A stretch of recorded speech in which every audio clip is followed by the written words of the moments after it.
Hey friends, before we dive into tonight's story, did you know that nearly 80% of the people who watch these videos aren't subscribed? If you're enjoying this kind of content, consider hitting the subscribe button. It really helps a lot, and it keeps these long stories going. Also, I'd love to hear from you. What time is it right now where you are, and which city are you listening from tonight? And if these stories help you sleep, feel free to tap the thanks button to support the channel. It truly means a lot. All right, let's get into it. I slid off the on-ramp onto the slick asphalt of Highway 395 just past midnight. The engine's rumble fading under the hum of my cruiser's taillights cutting through the desert dark. I'm Officer Marcus Steele of the California Highway Patrol. Been patrolling these lonely stretches for 5 years now. Most nights are quiet. Occasional stalled rig or flat tire, but not tonight. Not this one. The air was cold, the kind that bites at your cheeks and makes every breath feel like ice on your lungs. I just wrapped the previous call, a broken taillight on a Chevy pickup, and was scoping for a place to pull over and file the report when I caught movement on the shoulder. A sudden flash of red glow reflecting off my passenger side mirror. At first, I chalked it up to a rig with a blown brake light, but as I eased toward the rumble strip, I realized the glow came from a smaller vehicle. A black sedan sat half off the pavement, driver's door yawning wide like a scream in the night. I flicked on my spotlight, killed the cruiser's engine, and wheeled my seat toward the door. In that beam, I saw the car's interior soaked in shadow, its upholstery stained dark.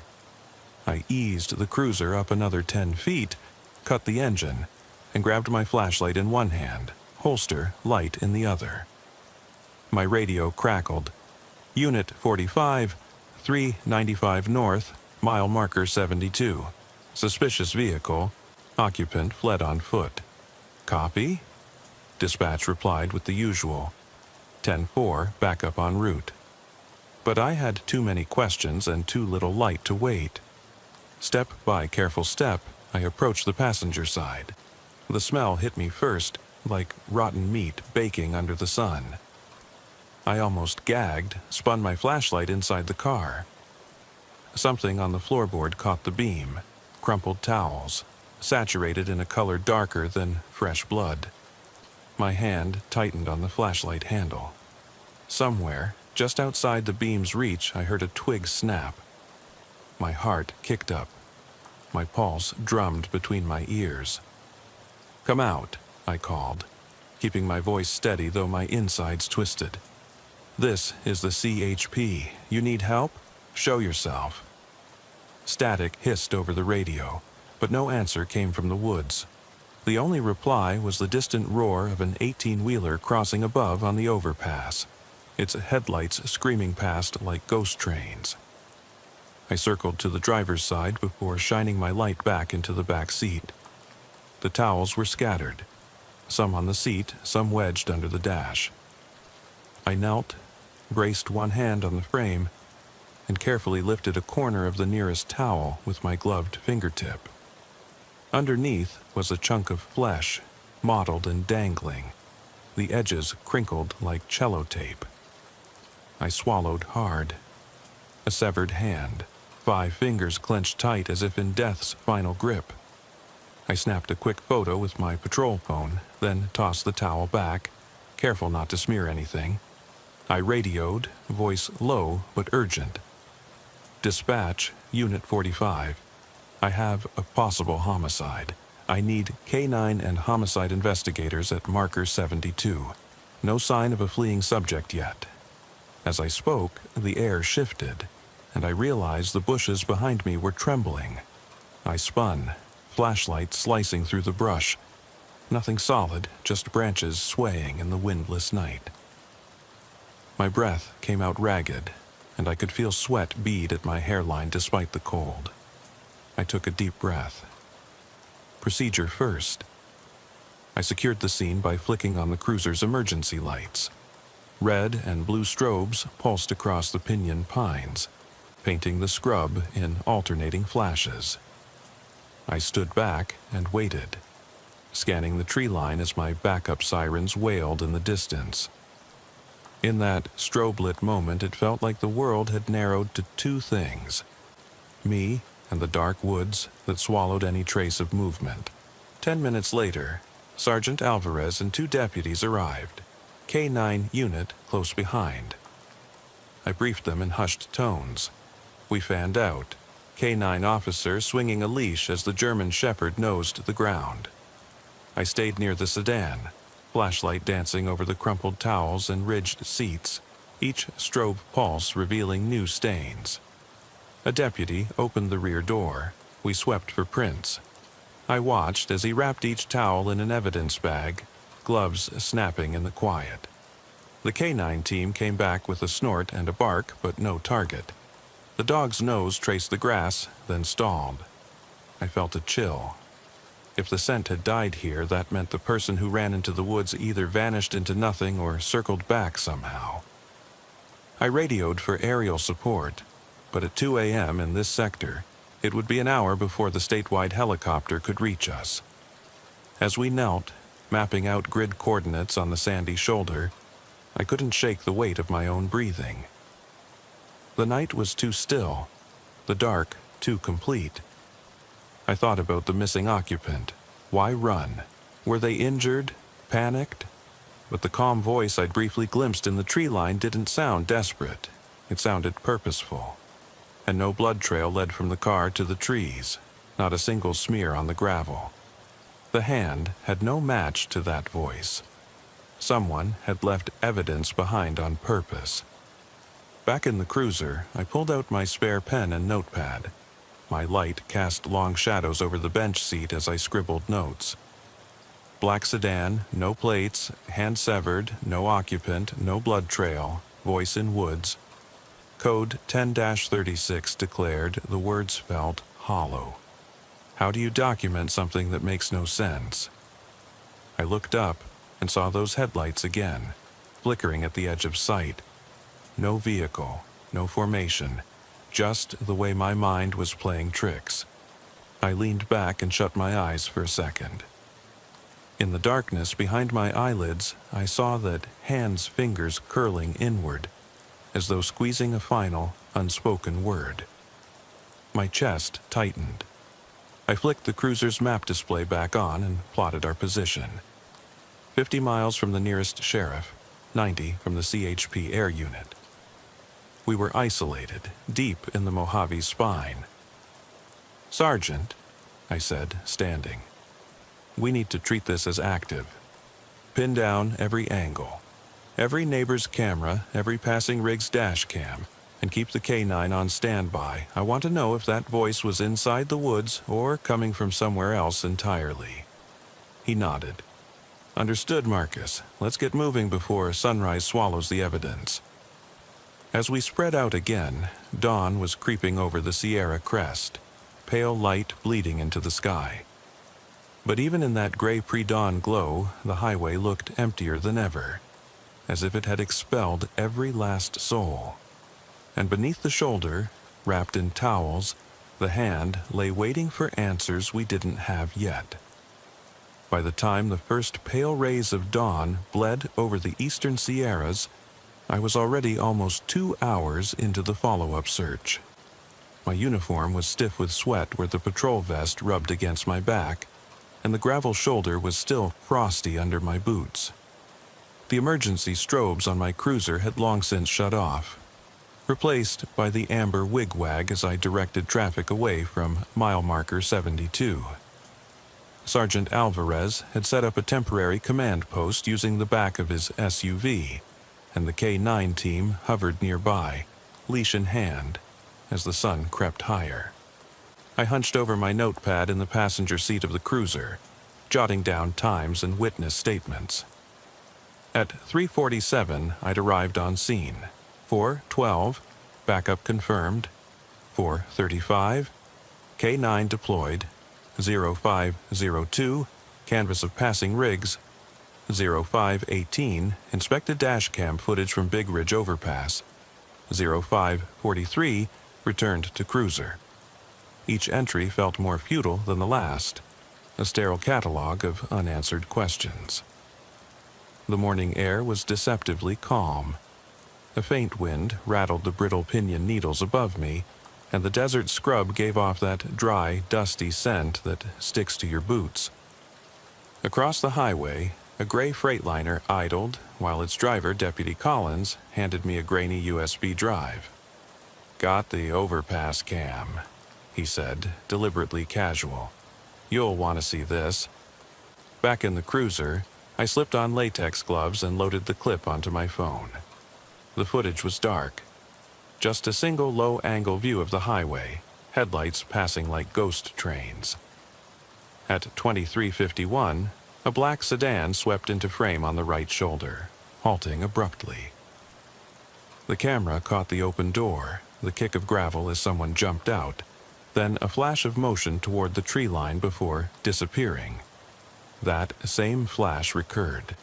A shape moving just at the edge of the frame, impossible to make out, like someone sliding between worlds. I tapped the screen. Pause. There, between the sedan and the trees, was nothing but empty air. Yet at exactly 23:52:7, the overpass camera recorded a low, curved shadow crossing the asphalt at an angle that made no sense. It didn't match any passing truck or car. It looked wrong. I furrowed my brows and replayed the segment at half speed. The shadow bent, elongated, as if crawled, then vanished. I called Sergeant Alvarez over. "Take a look at this," I said, handing him the phone. He frowned. "That shadow, it's not consistent with the headlights. Looks like something just moved across the road." He swiped his own gloves on and replayed the clip. When it ended, he looked up. "That's not anything I've ever seen. Let's send it to dispatch. See if the Highway Division has recorded anything similar." I keyed my mic. Unit 45 to dispatch. Playback clip 2352 over Highway 395. Possible unknown subject movement. Request analysis. Static then. Copy that, Unit 45, sending to Tech Unit. Will advise once they report back. I exhaled, rubbing my forehead. The morning light was starting to burn off the cool layer of night, but a deeper chill traced my spine. We'd found the hand. We'd heard the voice. Now we had a shadow moving in ways that defied logic. Across the gravel, Deputy Collins held up a battered walkie-talkie. "I spoke with a local cycle tourer. She saw your cruiser lights before she passed the site last night." He paused. "She says she swears she heard shouting, like someone screaming for help." I leaned forward. "Time?" "About midnight 15. My blood ran cold. At exactly 00:15, I'd been standing at the passenger door, flashlight trained on those towels, about to call for homicide. I never heard anything but the wind. But if someone else heard a human voice, someone out there was active, not just some digital glitch or stray beam in the dark. I asked Collins for her contact information.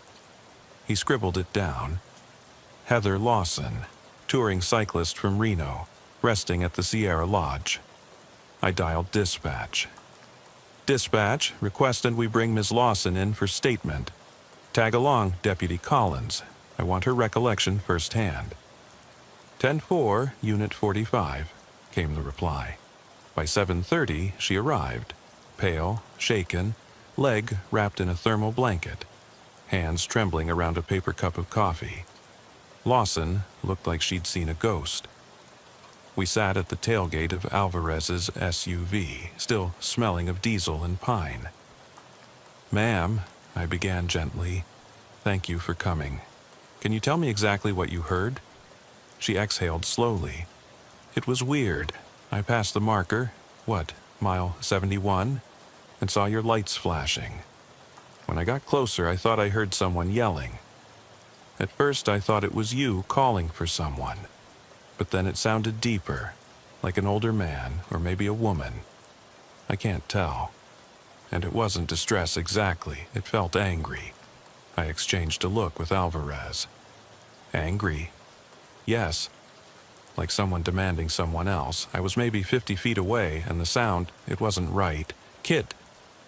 She gestured at the cruiser. Your engine was off, right? Completely off. No generator, no siren, I confirmed. She nodded. Then I heard it clear as day, then I clapped my hands like, hey, to see if it was just the breeze. It stopped. Then I heard footsteps crunching into the woods. She shuddered. It sounded heavy, like someone in big boots, but there was nobody there when I looked. My jaw tightened. That matched nothing we'd found. No footprints, no blood, no suspects. Yet 3 separate witnesses, me, Lawson, and the mystery captured on video, all heard or saw something manifest then vanish. We got her settled with an officer to drive her back. As she left, I watched her pedal away on her rented bike, frame wobbling under her weight. Once she rounded the bend, the road was empty again, and the desert swallowed her figure. Over the next 2 hours, we combed the scrub. Deputies unrolled crime scene tape, measured distances with laser rangefinders, and photographed every rock and bush. I knelt beside a patch of disturbed dirt 15 feet east of the sedan. The soil was loose in a perfect semicircle, no obvious tracks, but the ground felt recently upended. I snapped shots with my patrol camera. Close-ups of broken twigs, subtle depressions, faint dark stains that might have been blood or oil. At 0912, the K9 team radioed in. Negative. The dog had hit a scent, trailed 50 yards, then balked at an unseen barrier before circling back. The handler said, Rex's hackles went up. He refused to go further. I rubbed my chin. That barrier had to be something more than a fallen tree or a culvert. It had to be. I didn't know. Sheriff's lab techs were en route now, but not until noon. I paced the shoulder, cup of lukewarm coffee in my hand, listening to the world wake up. The rumble of log trucks on the pass, the distant bark of a coyote pack, the rustle of wind-blown shrubs. I realized I hadn't eaten in hours. My stomach growled. I tore open a granola bar, chipped a corner into my mouth, then tossed the wrapper in the grass. As I did, something glinted in the sun along the shoulder, metallic, like a piece of jewelry or a coin. I bent down and picked up a tarnished ring, its surface engraved with a cursive M. The band was old, silver, scuffed. I inspected it. No stone, just the initial. I tucked it into an evidence bag, noting GPS coordinates and time, 9:27. Got something? Alvarez asked, striding up. Ring, I said, holding it out. Initial M looks vintage. His eyes narrowed. Could be personal, could be part of the victim's items, or a red herring. I nodded. But it wasn't there last night, or I would have seen it. It's fresh. We cataloged the ring and moved on. I felt the weight of every moment pressing in. The hand, the torn towels, the shouting voice, the unnatural shadow. Now this ring. Someone, something, had orchestrated every piece, planting evidence and pulling back before we could trace it. By 11 o'clock, the lab truck arrived, white Chevy crew cab with amber lights. The techs hopped out, unloading coolers and gear. I walked them through the scene. Car there, I said, pointing. Towels here, prints under dash, specimens in bag 045. Their cameras clicked as they recorded every angle, every smear.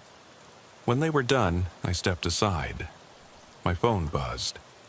Dispatch. Unit 45. Tech Division reports that the overpass camera's metadata was tampered with. Timestamps were shifted by 3 minutes. I felt a hot spike of adrenaline. Copy that. You said tampered? Affirmative. Someone altered the camera clock. It wasn't accidental. I ran my hand through my hair. All right, send me the corrected footage immediately.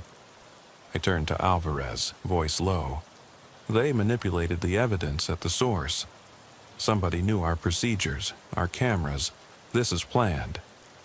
He gripped my shoulder. We're going to get to the bottom of it. Let's move back to the cruiser and review that corrected footage. In the back seat, I popped the USB into the laptop dock. The screen flickered as the clip loaded. This time, the sedan slid into frame at 23:48, driver's door open. The figure hopped out at 23:49:12, 1 minute earlier than we thought. No anomalous shadow at 23:52:7. Instead, a second figure materialized beside the open door at 23:50:03, stooped, then vanished in the trees. A second figure. My blood ran cold.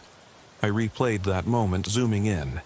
There, just behind the sedan's B-pillar, a blur, indistinct but undeniably human. 2 people, 1 abandoned car, 1 victim severed, and both gone without a trace. I exhaled, voice trembling. There were 2 occupants.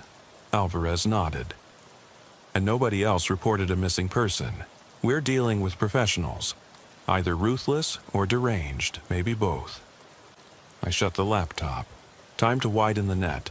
Check abandoned vehicle reports along our corridor for the past week. See if anything else matches. As I keyed the mic, the cruiser's speakers crackled. I stopped, hand frozen. The static resolved into a voice, faint but unmistakable. Officer Steele, are you there? My heart stopped, and that was my own voice, my exact same tone from last night. Alvarez looked over, eyes wide. Did you hear that? I swallowed, hand shaking. Yeah, I heard it. The radio hissed again, then went silent. I turned back to my mic, voice low. Unit 45 to dispatch. Do you copy?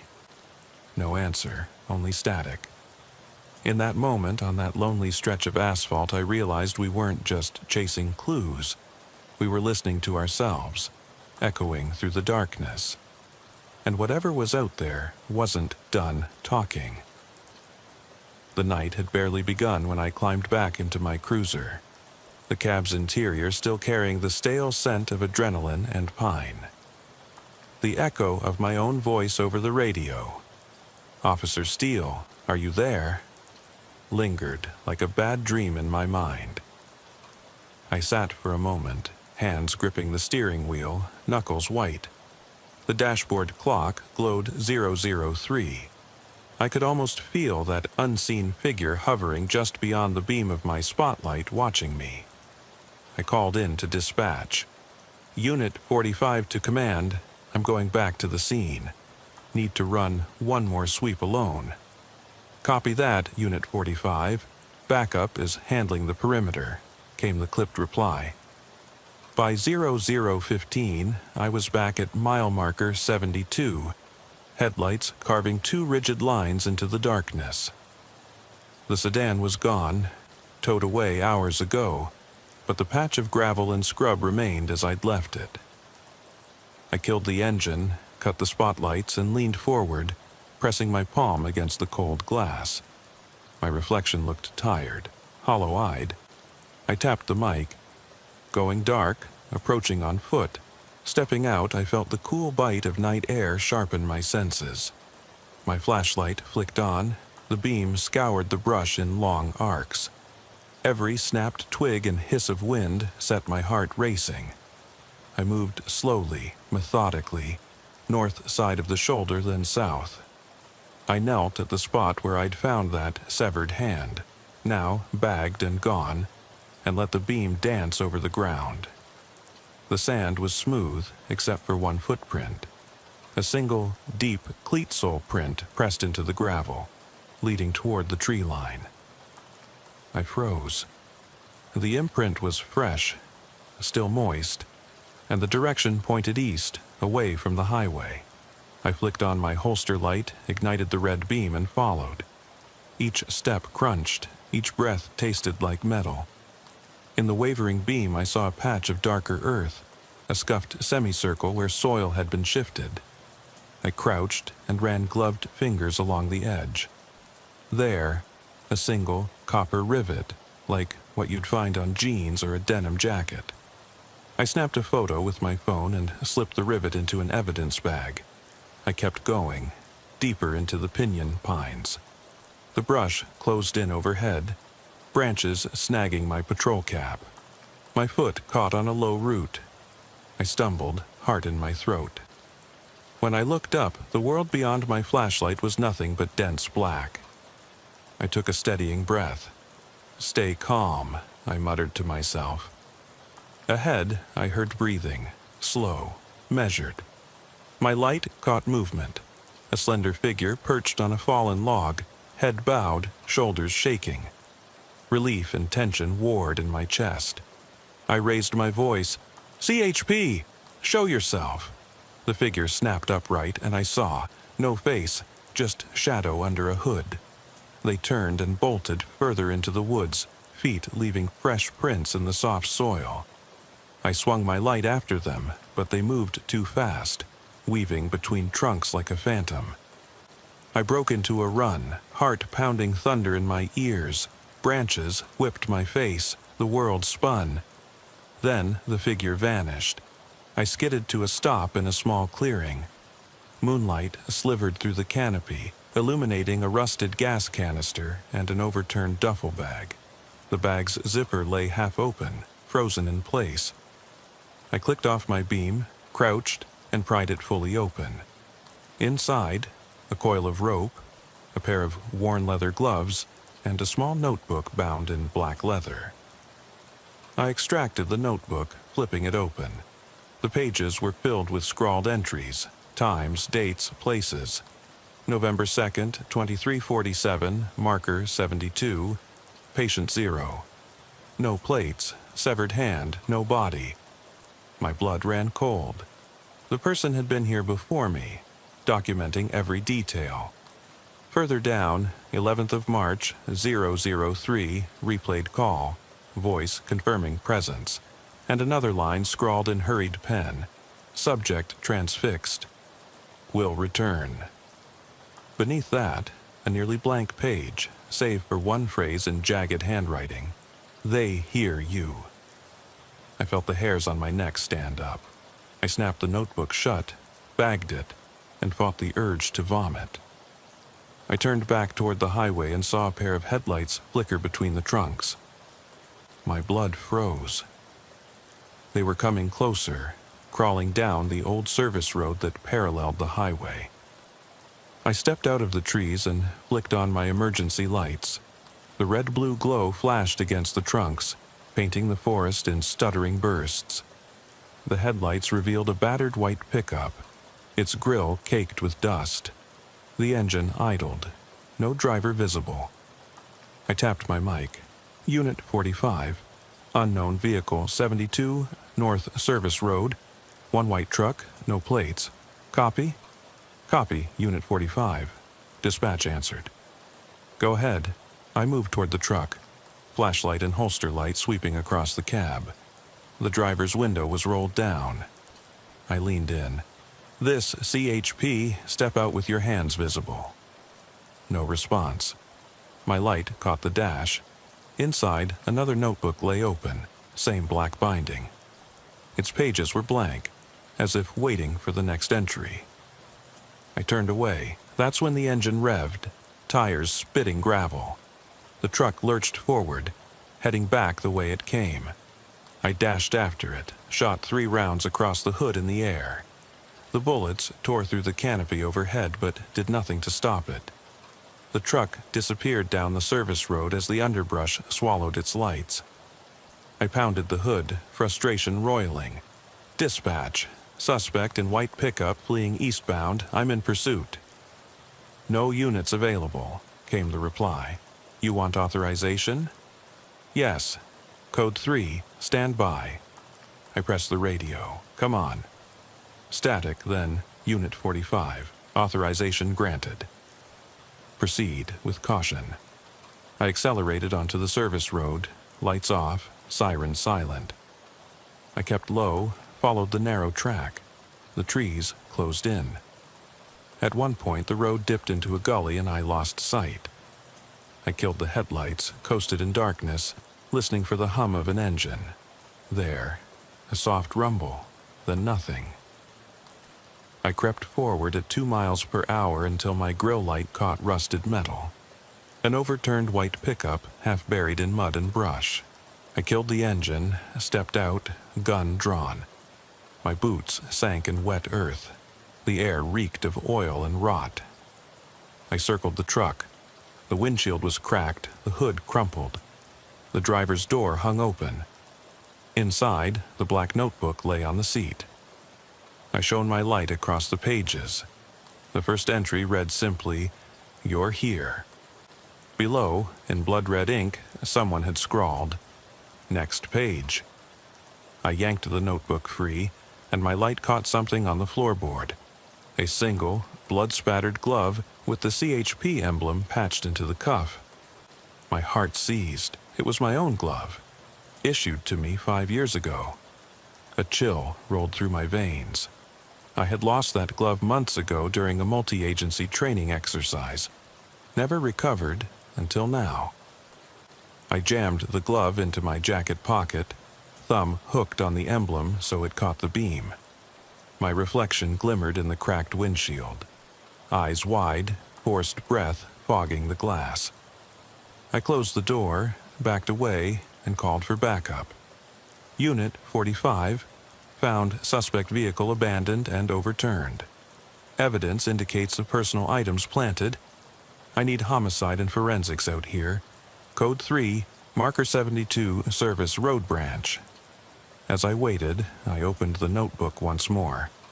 The second page, handwritten in the same crimson ink, read, "Tell them to look deeper. Tell them I'm not done." Then blank pages stretched below, waiting. My breath came in ragged bursts. I could feel something brushing at the edge of my consciousness. An uncanny sensation that I was not alone, that I was being watched. The woods around me were silent, but for the distant hum of traffic. The moon peeked through the clouds, a sickle of cold light. I closed the notebook and slipped it into a secure evidence bag. I turned toward the cruiser, drew my radio. "Dispatch, Unit 45, situation escalating. I need a perimeter, a full lockdown of this sector, and someone check my phone records. I need to know who's been listening to my calls." Dispatch crackled. "Copy that, Unit 45. Perimeter lockdown is in progress. We'll audit your comm logs." I exhaled, shoulders sagging. I glanced back at the overturned pickup, the split pages of the notebook flickering in the backlit gloom. My gut clenched. They weren't just playing with evidence, they were playing with me. I keyed the mic again. "One more thing. Have I pulled any unauthorized access attempts on CHP servers for the past month? I think our unknown friend is more than just a local drifter." As the wind stirred the branches overhead and backup units converged on the service road, I stood alone in the bucket of my own flashlight beam, clutching twisted metal and cryptic messages, wondering how far this twisted game would go, and whether I'd make it out to write the final page.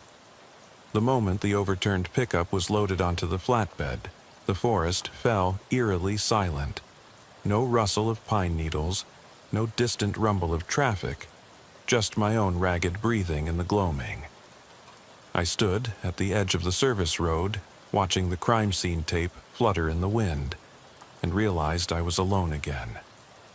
My flashlight beam trembled in my hand. I could still feel that presence, like a cold finger tracing down my spine. "Officer Steele," Deputy Collins called softly, stepping up beside me. His face was drawn. "The forensics team has what they need. They're bagging the glove, the rivet, the ring, and both notebooks. Lab techs will be out in force at dawn." I nodded, voice low. Get command to post extra units along the next 20 miles eastbound. I want tire wipe teams, dash cam canvas, everything.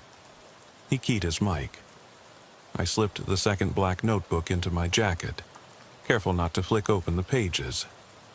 As Collins relayed our orders, I scanned the tree line. Shadows danced where no breeze stirred. I told myself it was just tricks of the light.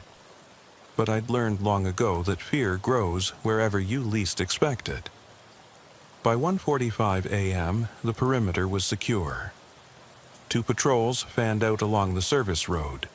A trooper parked at the nearest ranch entrance, ready to restrict access. I crouched by the cruiser, using the dash light to review my own radio logs on the in-car computer.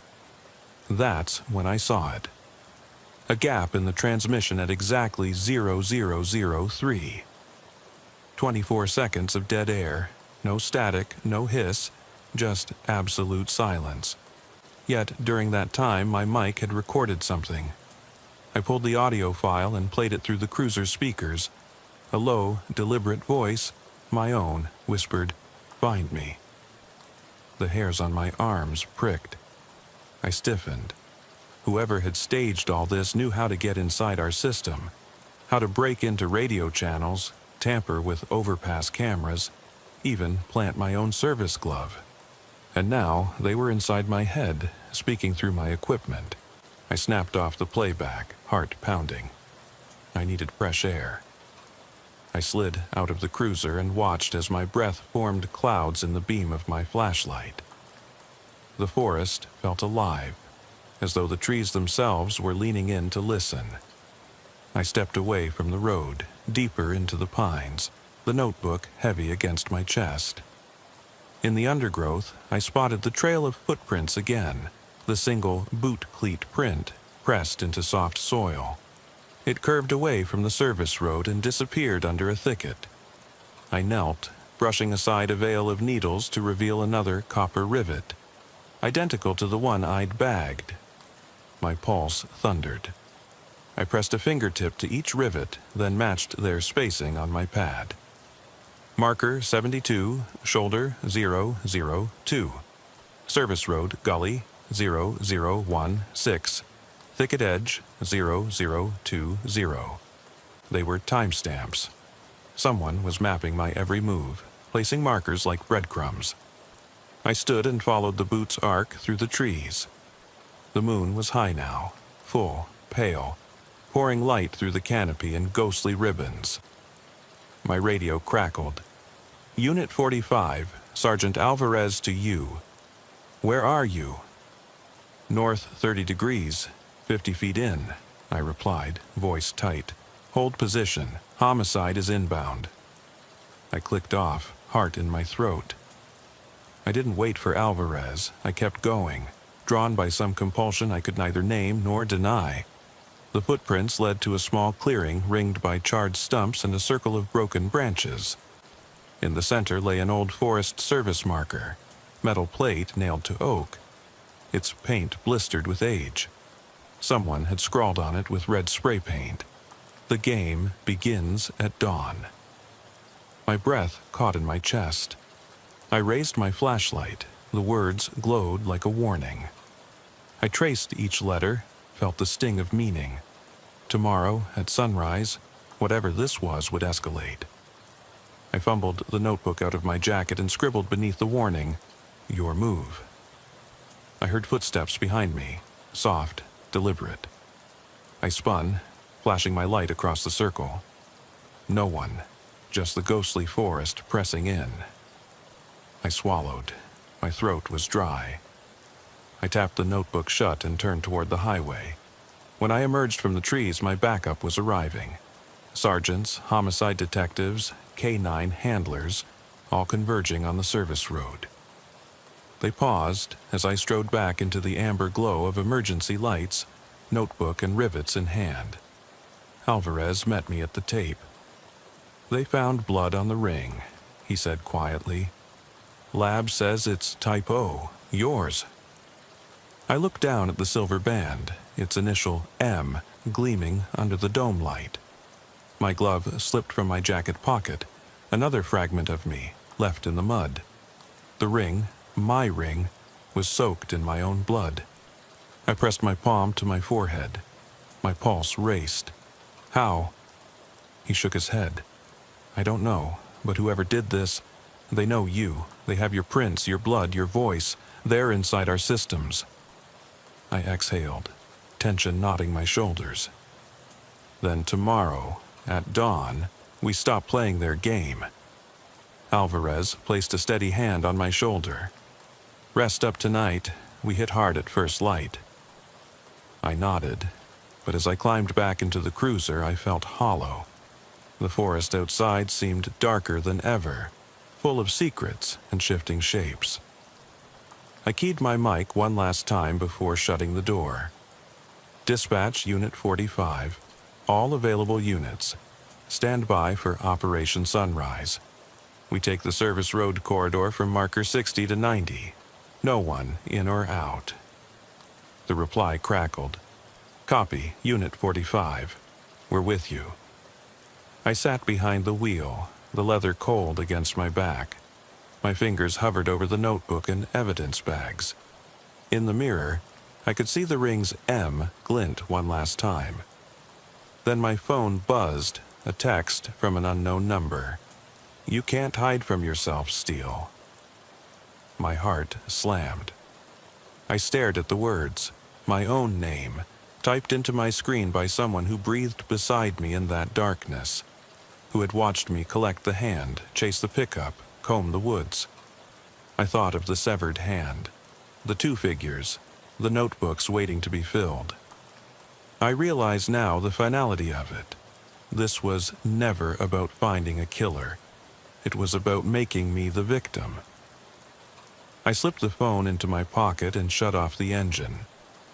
I stepped out into the still night, the forest around me whispering secrets I couldn't decode. Somewhere beyond the pines, dawn was preparing its light, promising answers, but also danger.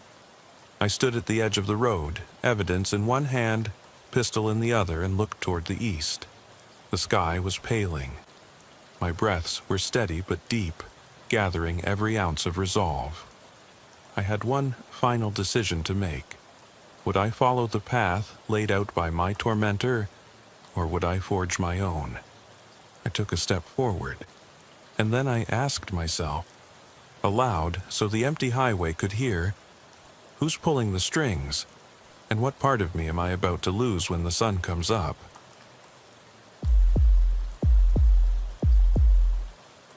I cranked my patrol rig's engine down to idle as the glow of Interstate 85's green mile marker sign slid past my windshield. Edgefield County, MM42. It was 11:23 p.m., the kind of hour when the road feels like stolen territory, empty asphalt ribbons flanked by whispering trees. My partner, Trooper Jenkins, was leaning against the passenger door, his uniform shirt soaked with sweat despite the cool night air. I kept my boots planted on the gravel shoulder, flashlight in one hand, service weapon holstered but ready. Behind us, the cruiser's red and blue takedown lights carved shafts of color into the darkness, bouncing off the cracked pavement and the low brush lining the road. The call had come in as an abandoned vehicle. No plates, hazard lights on, just off the shoulder. No sign of the driver. Standard check, clear the scene, call it in. But something about a lone sedan blinking at me like a dying firefly set my teeth on edge. After the wreck we'd just cleared, a minor single-car rollover with no injuries, I should have been numb to roadside oddities. But the silence here was too perfect, like the world had paused to watch us. Jenkins tapped the mic on his lapel. Dispatch, Trooper 5-2. We're on scene at mile marker 42, I-85 southbound. One unoccupied vehicle, hazard light cycling. No plates, requesting additional units for traffic control. He glanced at me. Should we call a tow or check inside first? I killed the engine's idle rumble. We check inside first, tow can wait. My voice felt too loud in the stillness. I hopped out, gravel crunching under my boots. The night smelled of pine and diesel, truckers rumbling on the bypass up ahead, but out here the only light was our rig and the sedan's own hazard lamps blinking in lonely rhythm. We approached the dark maroon sedan, a mid-2000s model, rear windshield spider-webbed, trunk popped open. No sign of a body or belongings, just the faint scent of burning pine straw scattered across the floor mats, as if someone had tried to torch something inside. I shone my light inside. Empty. I circled to the passenger side, catching movement in the tree line, roughly 30 yards out where the ditch sloped toward an old farm track. "Jenkins, you see that?" I whispered, pointing. He swung his light but found nothing, only the highway's distant hum and the rustle of leaves. He shrugged. "Probably a deer. Let's see if the plates are in the glove box." He ducked in. I stayed low by the trunk. The glove box yielded no plates, only a dusty registration card with the name reversed out of state. I snapped a photo with my body cam for dispatch. By then, headlights were approaching from behind, backup, and a flatbed tow. I radioed our status. Unit 5-2, negative occupant. One set of tracks leading northbound toward the Harper property. Backup on approach. The reply crackled. "Copy that. Be advised, dispatch has no record of a stop or crash there. ETA 2 minutes. Tracks?" Jenkins asked, helmet light flickering as he exited the car. We crouched over shallow footprints in loose dirt, barefoot and oddly small. They led toward a narrow dirt road flanked by pine saplings. Moonlight broke through drifting clouds, illuminating the path in silver bands.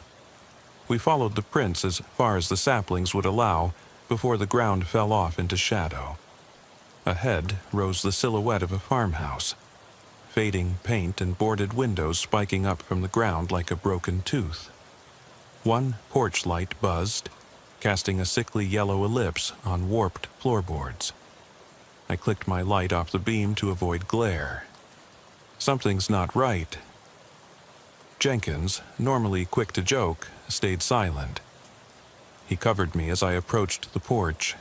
The front door hung slightly ajar. Hinges groaned like a wounded animal. My heartbeat drummed in my ears. I raised my free hand in the standard stop gesture, then reached for the door handle. It yielded with a reluctant creak. Inside, stale air hit me, stale and sour, like a closed-up house after years of disuse. My beam cut through the gloom. Faded floral wallpaper peeling at the corners, a single armchair tipped over in the parlor, floorboards warped by age and moisture. The radio on my belt buzzed faintly. I tapped it. "Still clear," Jenkins whispered behind me.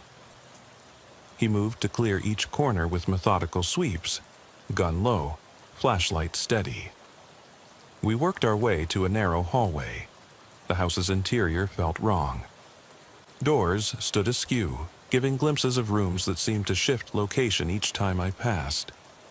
A bathroom door opened onto an empty hallway. When 2 steps back, I'd sworn I was behind the parlor. It was like walking through a funhouse designed by someone who knew all my fears.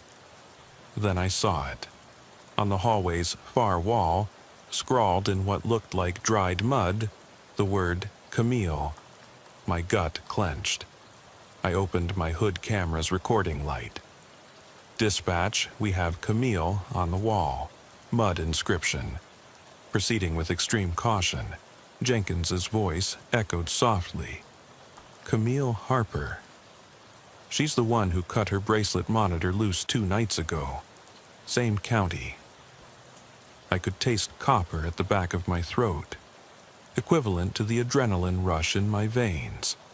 A case we'd both read about, but never thought we'd encounter this way. Footsteps, or what sounded like footsteps, creaked on the floor behind me. I spun, gun drawn, but saw only darkened doorways. "Jenkins?" I hissed. He wasn't behind me. My radio crackled. Trooper 5-2, backup stuck in traffic, 10-4? The dispatcher's static voice snapped me back. Maintain your perimeter. ETA 5 minutes. That gave me a heartbeat to breathe. I backed up the hallway, scanning each door. One was sealed tight. Fresh paint dripped at the seams, plugged shut. I jiggled the knob. Locked. No keyhole. I exchanged a glance with Jenkins as he reappeared at the hallway's start, flashlight bobbing. "We should stick together," he said quietly. Together, we broke through the sealed door. Behind it lay stairs to the attic. Steep, narrow, bathed in a single dangling bulb's weak glow. The attic smelled of old insulation and rot, pine needles littering the floor like confetti after a party long ended. Loose boards creaked under our boots. I called out, "Camille, South Carolina Highway Patrol." Silence. Then a soft guttural hum deep in the rafters. I signaled Jenkins forward. He moved slowly, one foot after the other, hands raised. I dropped to one knee, trained my light on a corner. A form crouched there, rocking back and forth. Jenkins lowered to his knee too, voice calm. "Ma'am, we're here to help. Show yourself." She was a woman in her 40s, clothes ragged, hair caked with dirt. Her eyes were glassy, fixated on nothing. She didn't respond, only rocked, uttering a single syllable. "Me." Jenkins edged closer. I stayed back, scanning the dark rafters for any sign of additional movement. Suddenly, the floorboards behind me groaned. I pivoted. Nothing. Then a whisper behind my ear, "Go." I yanked around. Jenkins had vanished again. My radio died in my hand, silent. The attic door slammed shut with a force that rattled the whole house. My light flickered. Adrenaline spiked so violently my ears rang. I bashed at the door, breathing ragged. Jenkins. But only the hum of the bulb above answered. My fingers found the knob. It swung open under a hard twist. I stumbled out of the attic into a corridor different from the one we entered. Now, 5 doors lined each side, not 2. The air felt colder, heavier, like the house had grown around me, trapping me inside its warped halls. My heart pounded through the walls. I swallowed hard. "Dispatch, code 6, I'm drifting. Structure's unstable." I don't know Jenkins's whereabouts. Static crackled, then her voice. "Trooper 5-2, dispatch. Hang tight. Backup ETA 3 minutes." 3 minutes could save a life, or damn it. Footsteps, soft, deliberate, echoed down the corridor. I followed the sound, beam trembling. It led me toward a door at the end. The nameplate was gone, replaced by deep gouges in the wood. I wiped sweat from my brow and turned the handle. Inside, nothing but blackness. I clicked on my hood cam's red light. The room was empty save for a child's photo pinned to the wall. A smiling little girl with curly hair standing beside a woman. Camille, I realized, with a sick twist. I heard Jenkins' voice behind me, low and broken. "Get me out." He leaned, slumped against the frame, uniform torn, eyes hollow. I grabbed his arm. "We're leaving," I said, voice cracking. He nodded, but his legs gave way. I dragged him back through the corridor. Doors slammed shut on their own, chasing us, trying to trap us. We burst into the foyer near the front door just as headlights flooded the windows. Backup had arrived. I hoisted Jenkins over my shoulder. They rushed in. I called the code. "Officer down, need paramedics." They guided us out, and for the first time since we arrived, I saw that pale figure on the porch. A woman in white, unmoving, head tilted. She watched us leave with empty eyes. I glanced back. She vanished. I sat behind the wheel of my cruiser for what felt like hours after Jenkins was taken inside, parking lights still casting sickly halos on the asphalt. My hands trembled as I reached for the steering wheel. wiping sweat from my brow though the night air was cool. I wasn't ready to go home, or anywhere. Instead, I radioed dispatch to file an informal report and requested permission to review our body cam and dash cam footage at the station. Dispatch was terse. Trooper 5-2, clear to return for debrief and evidence upload. ETA 20 minutes. I acknowledged and killed the engine, leaning my head against the headrest. Every time I closed my eyes, I saw the woman on the porch. Her hollow stare seared into my mind. When I finally pushed myself out of the cruiser, gravel crunched beneath my boots. I crossed the shoulder and tapped on the passenger window where Jenkins had sat moments ago. Empty. No sign of him except the faint echo of his last words. Get me out.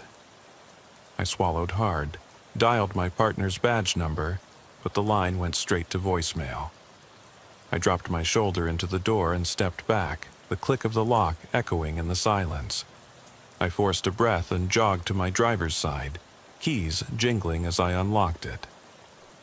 At the station, the evidence room was eerily warm, 2 officers on grave duty glancing up as I strode by. I nodded without speaking and headed straight for the monitors. I pressed play on the dash cam, our approach to the Harper house, mile marker 42 flashing by, hazard lights low and pleading. I saw myself and Jenkins methodically moving around the sedan, then my flashlight beam swinging through the pine line. Nothing, until it caught a figure perched like a statue, just at the beam's periphery. My finger tightened on the playback knob and I rewound. The figure was gone. I watched, frame by frame. There, one single flicker of white between trees, too human to be a deer, too still to be alive. I switched to the body cam. The orange timestamp glowed. April 19th, 2025, 11:27 p.m. I heard my own voice relay our findings, then static as we entered the house. The mud-scrawled Camille came into view on the peeling wallpaper. My pulse raced as I watched the camera dip toward my boots, then a muffled thud as I spun. In that half-second of darkness, something lunged just off camera. The audio spiked with a guttural whisper that I have never been able to reproduce. I hit pause, heart pounding so loud I thought I'd pass out. Uniform regulations would have me lock away the footage for later review, only with a supervisor present, but I couldn't wait. I grabbed my phone and fired off a text to Lieutenant Harris. Got something you need to see. Body cam and dash cam show. Odd. Need to review ASAP. 5-2. No response. Probably asleep. Probably safe in his bed. I glanced at the clock overhead. 3:14 a.m. My shift technically ended at midnight, but I'd radioed a hold for investigation. Nobody was going to kick me out while Jenkins was in the hospital, and dispatch wondered what haunted that farmhouse. I packed the files into the evidence locker, then sat under the harsh fluorescent lights in the briefing room. I paced, hands clasped behind my back, hearing every squeak of the linoleum floor. My mind replayed the attic, charred pine needles underfoot, that single bulb swinging, the hush broken by Jenkins's broken whisper trembling with fear. I closed my eyes and saw it, the child's photo on the wall, the smiling girl next to Camille, like a witness calling out from beyond. I shook my head. It felt like a fever dream. I poured black coffee from the station's dispenser and cradled the styrofoam cup. Steam curled up, stung my nostrils. One sip, bitter. I rewatched the part where Jenkins vanished, how the hallway stretched beyond logic, doors multiplied, paint-sealed seams. It was impossible. Houses don't shift around you. They don't seal doors with fresh paint. They don't whisper your name in mud. But that house did. At sunrise, I drafted my report. Incident at mile marker 42 I-85 southbound. Abandoned vehicle, no occupant. Footprints leading to Harper property. Entry with unspecified structure instability. Mud inscription, Camille. Officer Jenkins, temporarily unresponsive. Found crouched in attic. Unexplained auditory and visual anomalies on body cam. I left the station just as dawn touched the horizon, painting Pine Rose pink. I drove past mile markers, careful to note each one. My cruiser's miles clicked upward, but I didn't pull off for breakfast or rest. Instead, I took the back road toward Camden Township, where the county archives held property records for the Harper farm. The old courthouse smelled of dust and ledger ink. I flashed my badge to the clerk, explained my business in bare terms. She gave me a sympathetic nod and slid me a worn binders labeled Harper and Camille Harper, 1978 to 2005. I thumbed through age-yellowed deeds. The house had been built in 1922, passed from generation to generation, always a Harper daughter as sole inheritor. I found Camille's birth certificate, July 14, 1980. I found her mother's death certificate. Torn pages hinted at cause, undetermined. A clipping from 2005, Harper farmhouse fire kills 1. The location matched mile marker 42 on I-85. The article said a presumed child was lost. Findings were inconclusive, body never recovered. Investigators cited children playing with matches as likely cause. My blood ran cold. The charred rafters in the attic, the pine needles, the photo of Camille as a child, the mud inscription of her name. It wasn't the fugitive we chased last night. It was something driven by memory and tragedy, something that refused to fade. I closed the binder and felt the courthouse floor tilt. I braced against a research table, heart in my throat. I scribbled fumbled notes. Harper House burned 2005. Child presumed dead. No body recovered. Woman left behind. I snapped the binder shut. My phone buzzed. A missed call from Lieutenant Harris, 2 voicemails. I played the first. Trooper Jenkins' condition is stable. He's awake but not speaking coherently. You need to debrief with command inside the hour. Second voicemail. 5 to 2. Report to Harris's office upon return. This is urgent. I slipped the binder into my bag and headed for the exit. Rain beginning to patter on the courthouse windows like a warning. I drove back toward Edgefield County. Dusk was approaching again, sun slipping away. Sirens wailed in the distance. A crash or a call could be coming in any moment. But my mind was on that farmhouse, on the burnt timbers, on the girl who never left. I pulled off at exit 9 and turned onto the dirt access road leading to mile 42. My cruiser's headlights pierced the gloom. The Harper house sat forlorn, boarded windows, 1 flickering porch light. My palms itched to grab my flashlight, my service weapon. I killed the engine. I stepped onto gravel, heart hammering like I'd never left the scene. The air smelled of wet earth and old smoke. I raised my flashlight and took a slow step forward. Every instinct screamed to run, but I needed answers. I needed to see it again, to understand what we'd unleashed. The board covering the front door was only half nailed now, as if loosened by something or someone. I reached out, fingertips brushing rough wood. A cold breeze rattled behind me, carrying a single, echoing whisper. Stay. I drew breath, squared my shoulders and pushed the board inward.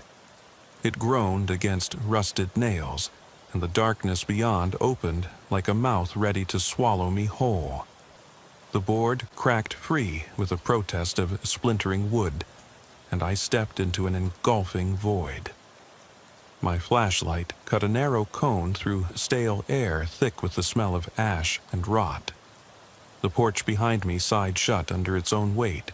plunging everything beyond the beam into darkness. I held my breath, listening for movement, anything.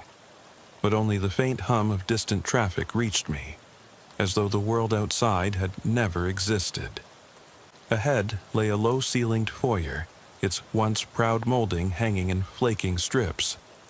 Wallpaper curled away from plaster, exposing webwork cracks like lightning frozen in time. My boots whispered against the floorboards.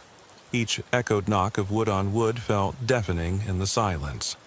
The beam of my flashlight glinted off something on the floor, a small rusted locket half buried in ash. I knelt, brushing debris aside, an engraved initial C, and a faded photograph of a little girl holding her mother's hand. My pulse spiked. This wasn't evidence planted by our fugitive. This was the memory of someone who died here. I slipped the locket into my pocket and rose, scanning the narrow hall. The front door lay open behind me, but something nudged at the back of my mind. Once you cross this threshold, you don't leave the same. My hand hovered over the radio clipped to my belt, but static snapped at me whenever I pressed the talk button. Jenkins's name coiled on my tongue. What condition was he in? But right now I needed to see what fate had sealed into this house. I advanced into the living room. My light revealed a fireplace whose brickwork was blackened, mortar crumbling. Above it, a mantel held tarnished silver candlesticks, half melted, no candles inside. The hearth held a smudge of pine needles and charred cloth threads, as if someone had tried to burn away a secret. Across the room, the couch was shredded, its stuffing trailing like entrails. A child's abandoned doll lay face down, one eye missing, eyelashes singed away. A whisper crawled through the room, so soft I almost missed it. Camille.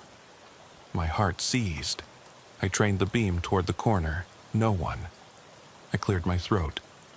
Trooper 5-2 to dispatch, I said, voice low. Static.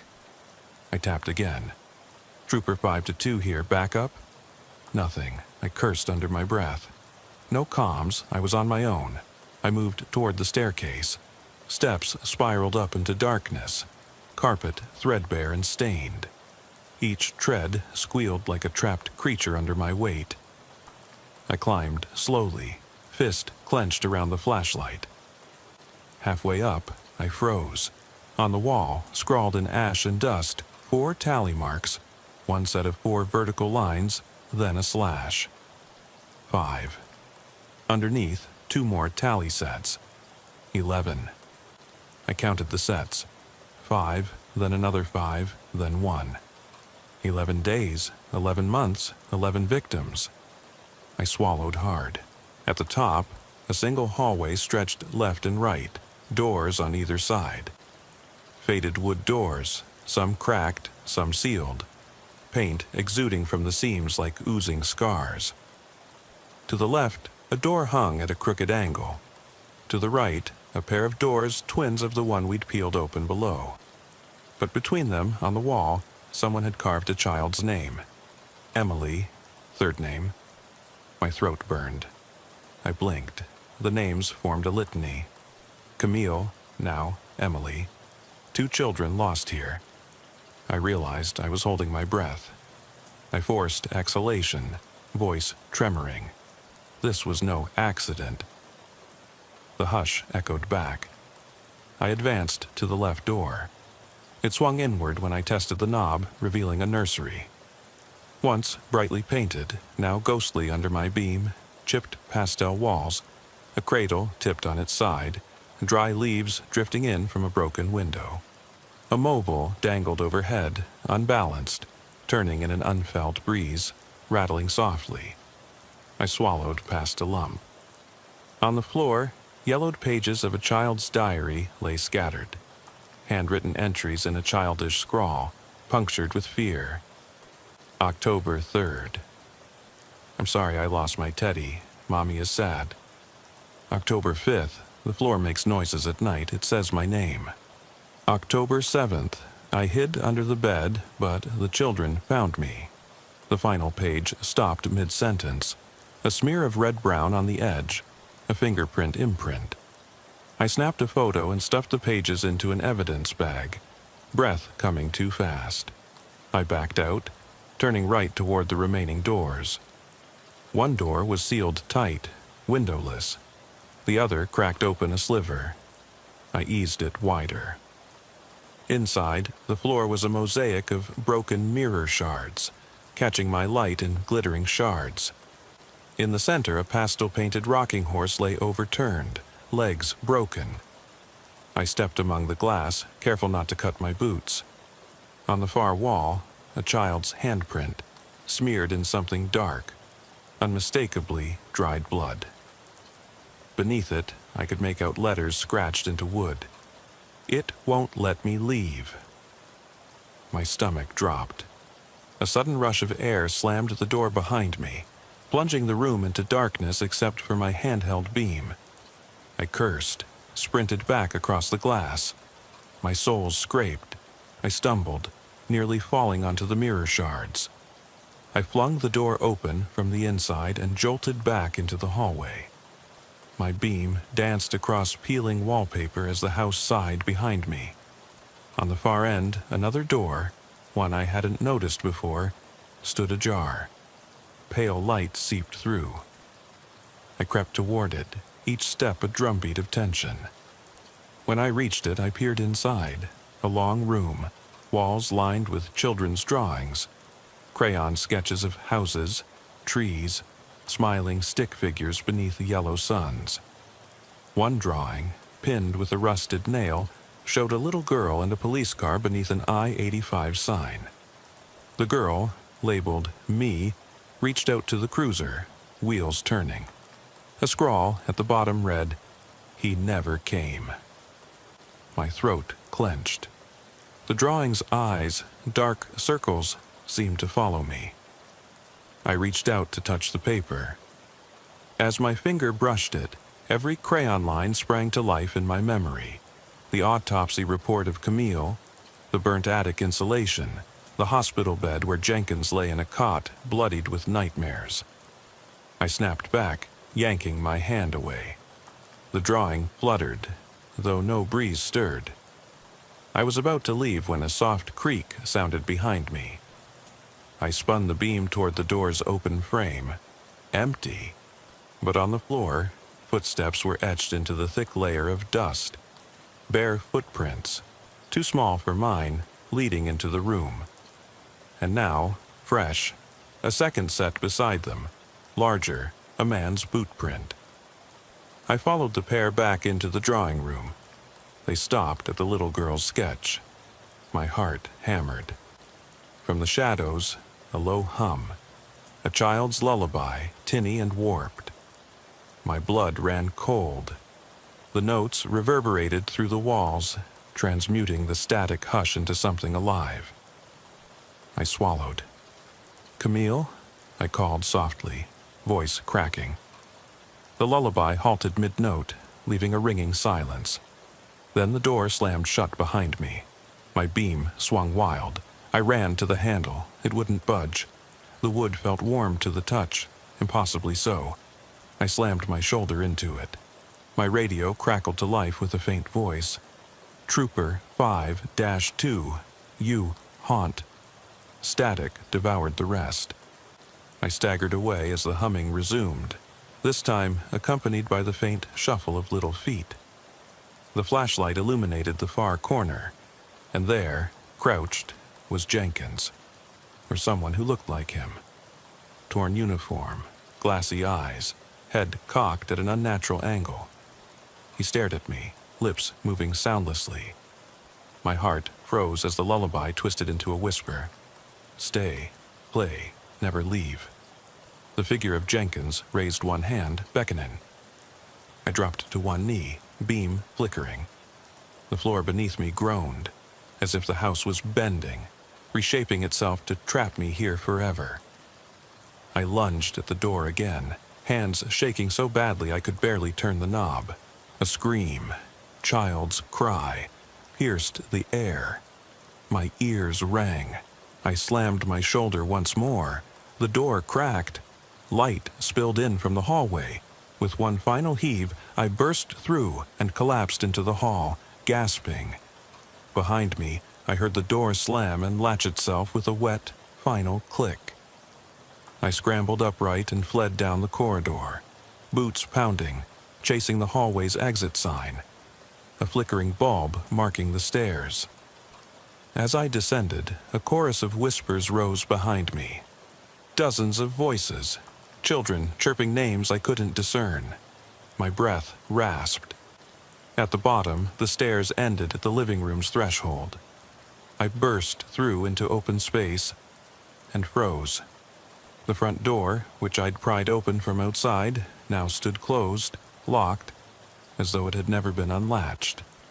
The locket around my neck grew hot against my chest, as if the little girl's presence was pressing into me. I backed away, flashlight sweeping around. On the floor, a new set of footprints, my own, leading to the door, and beyond them, another set, tiny and bare, crossing mine toward the living room window. My radio crackled again. "Trooper Jenkins, Code 3, come in." But it wasn't dispatch. It was the voice of a child, plaintive and distant. "Please, help me." And in the halo of my beam, I could see her. A pale silhouette of a little girl in a tattered dress, standing by the window, face turned away. Her shoulders shook with sobs I could almost hear. I swallowed, knuckles white on the flashlight. Every instinct screamed to run, to reach the safety of my cruiser's lights, but I couldn't turn my back on her. I took a single shaky step forward and spoke, voice barely above a whisper, "I'm here. I'm here, Camille." The girl did not turn. Instead, she lifted one arm, pointing to the front door, pointing at the place I had to pass to get out. Behind me, the living room seemed to stretch, the ceiling arching higher, walls peeling inward. The couch's stuffing pulsed like a beating heart. Shadows gathered in the corners, thick and palpable. I realized then that leaving might not end this, that in these walls, in the voices and footprints, something had found a way to cross over. And it was tugging at my soul, begging me to stay. My legs felt like lead as I fumbled the flashlight and evidence bag, the air around me shimmering with a cold that wasn't from outside. Every breath came out in ragged steam, as though the house itself had decided to draw me into its lungs. I pushed off against the foyer's warped floorboards and stumbled into the living room, where the couch's shredded cushions tufted at me like grasping hands. The doll lay face up now, one glass eye glinting in my beam. I knew I shouldn't pick it up, evidence protocol, but something in me ached to cradle it, to soothe whatever hurt had twisted this place into its own nightmare. Instead, I crossed to the fireplace and knelt. The smolder of pine needles still lay in ashen tracks across the hearth. I swept my finger through them and watched gray dust sifting off, like a child's footprints fading into memory. In that moment, I understood. These corridors weren't just corridors.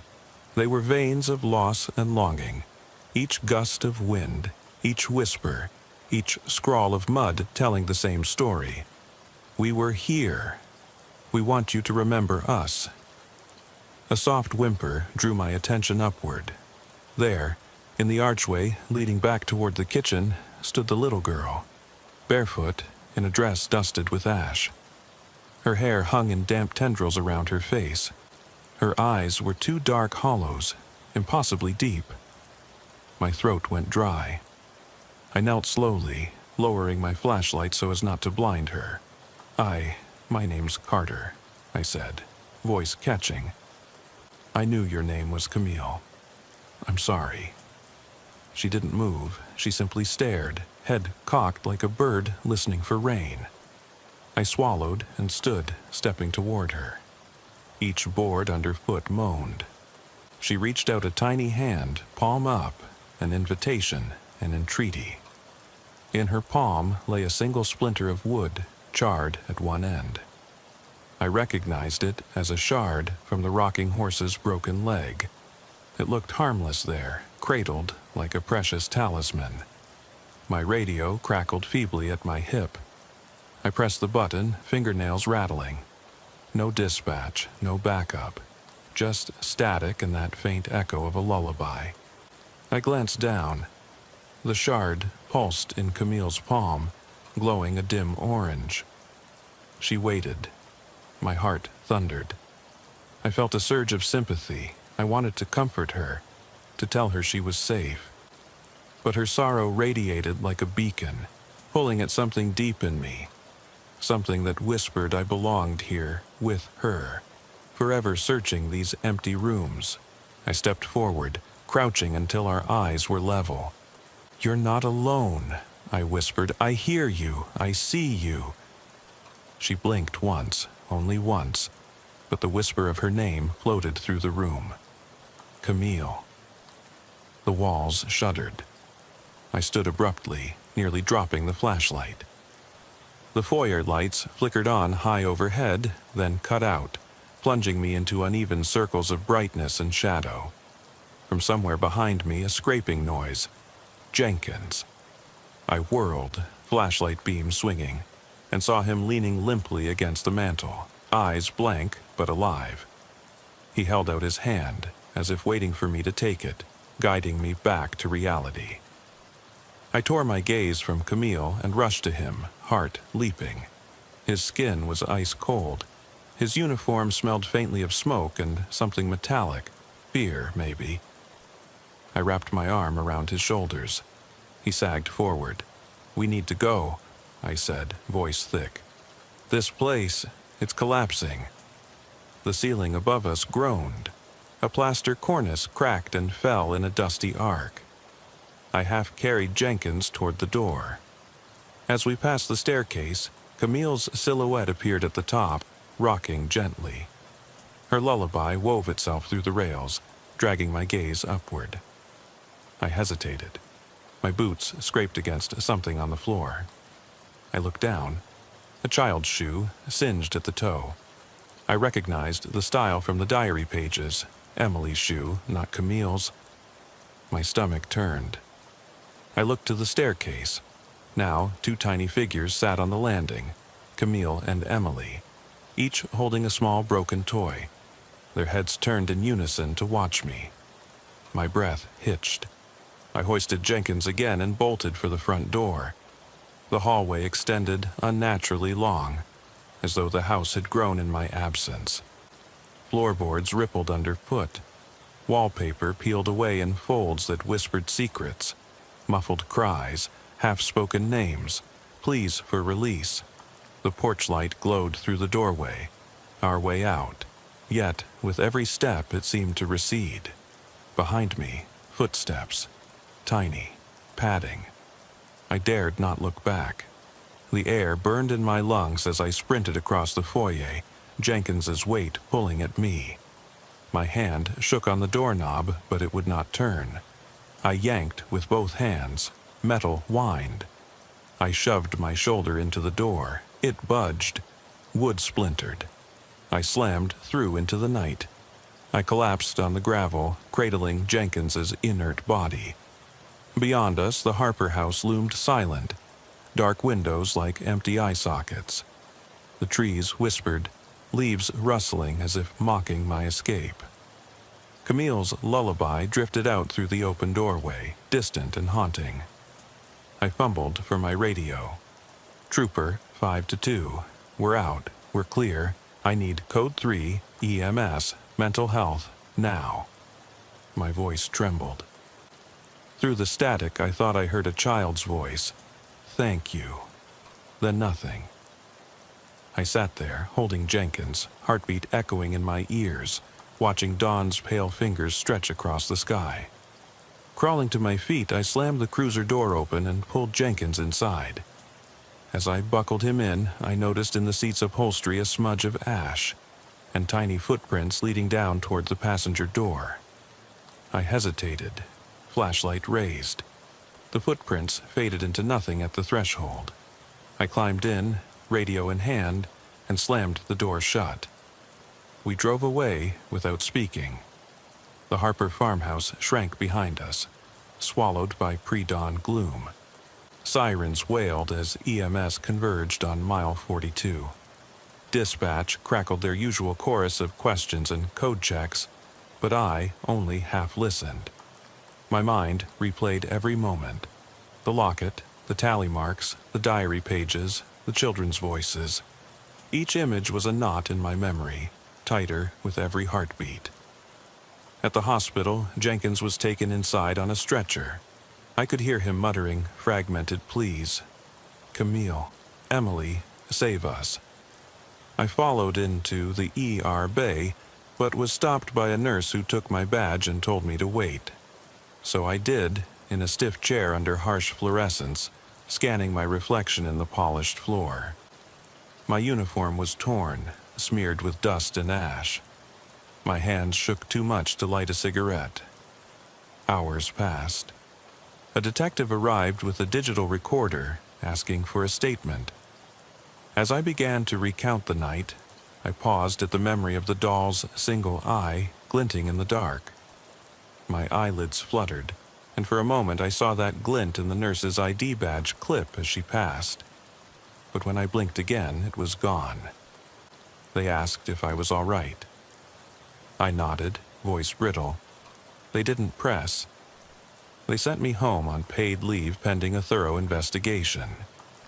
At my front door, I lingered, uniform jacket heavy on my shoulders.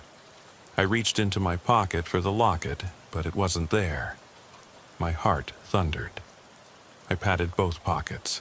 Empty. I had left it somewhere? Back at the farmhouse? No, I was sure I'd slipped it inside my uniform before climbing the tow rig. A hush settled in the street. My headlights dimmed as I disconnected the dash cord. I opened my car door to retrieve my phone, battery dead, and the streetlights flickered off one by one. I stood in darkness, listening. Somewhere behind me, a child's laughter, soft and distant, pure and innocent, then warped as though played at the wrong speed. I fumbled for my flashlight in the center console. It wasn't there. My heart sank. I checked the passenger seat. Nothing. I opened the glove box. Only old receipts and my sunglasses. The locket was gone. The only thing in its place was a single black and white photo. A little girl with curly hair, smiling up at the camera. No writing on the back. I turned it over. The girl held my own dog tags. My last name printed on the edge of the photo. Carter. My breath caught. I stared at that smiling child. Her eyes were too familiar. My throat tightened. A whisper behind me. "Stay. With us." I spun. Empty lot. Overgrown grass. The farmhouse nowhere in sight. I looked down at my hands. Clean. Steady. No locket. No photo. The photo fluttered free from my fingers and drifted into the dark. I bent to retrieve it, but it was gone. A chilled breeze brushed my neck. I heard distant sirens, my name on a dispatcher's lips, the soft buzz of my phone finally coming to life in my pocket. But I couldn't move. Something anchored me to that spot. I whispered her name, Camille, and the night answered with silence, heavy and unbroken, broken only by the faintest echo of distant, childlike laughter fading into the void. What if I never truly left that house? What if it brought me home instead? My legs gave way under me, and I collapsed onto the asphalt, heart pounding as dawn's pale light began to wash the horizon.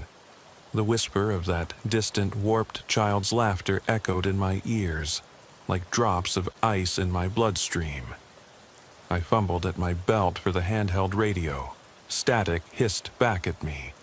No dispatch, no backup. Only that faint lullaby threading through the static, drawing me back. After what felt like minutes, I couldn't tell, I found my flashlight and clicked it on. The beam wavered over the gravel lot where I'd left my cruiser. Its lights were off, engine cold. I stumbled toward it, every step dragging me further from the farmhouse and deeper into my own dread. I slid into the driver's seat, doors locking behind me with a hollow click. My reflection in the cracked rear view showed eyes rimmed red and wild. I started the engine. The dash panel glowed orange and then dimmed, as if unwilling to light for me.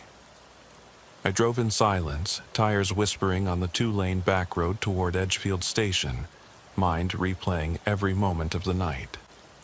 The locket was gone. The photo was gone. So many fragments dissolved into nothing, leaving only questions behind. I tried to call Jenkins, but his phone went to voicemail.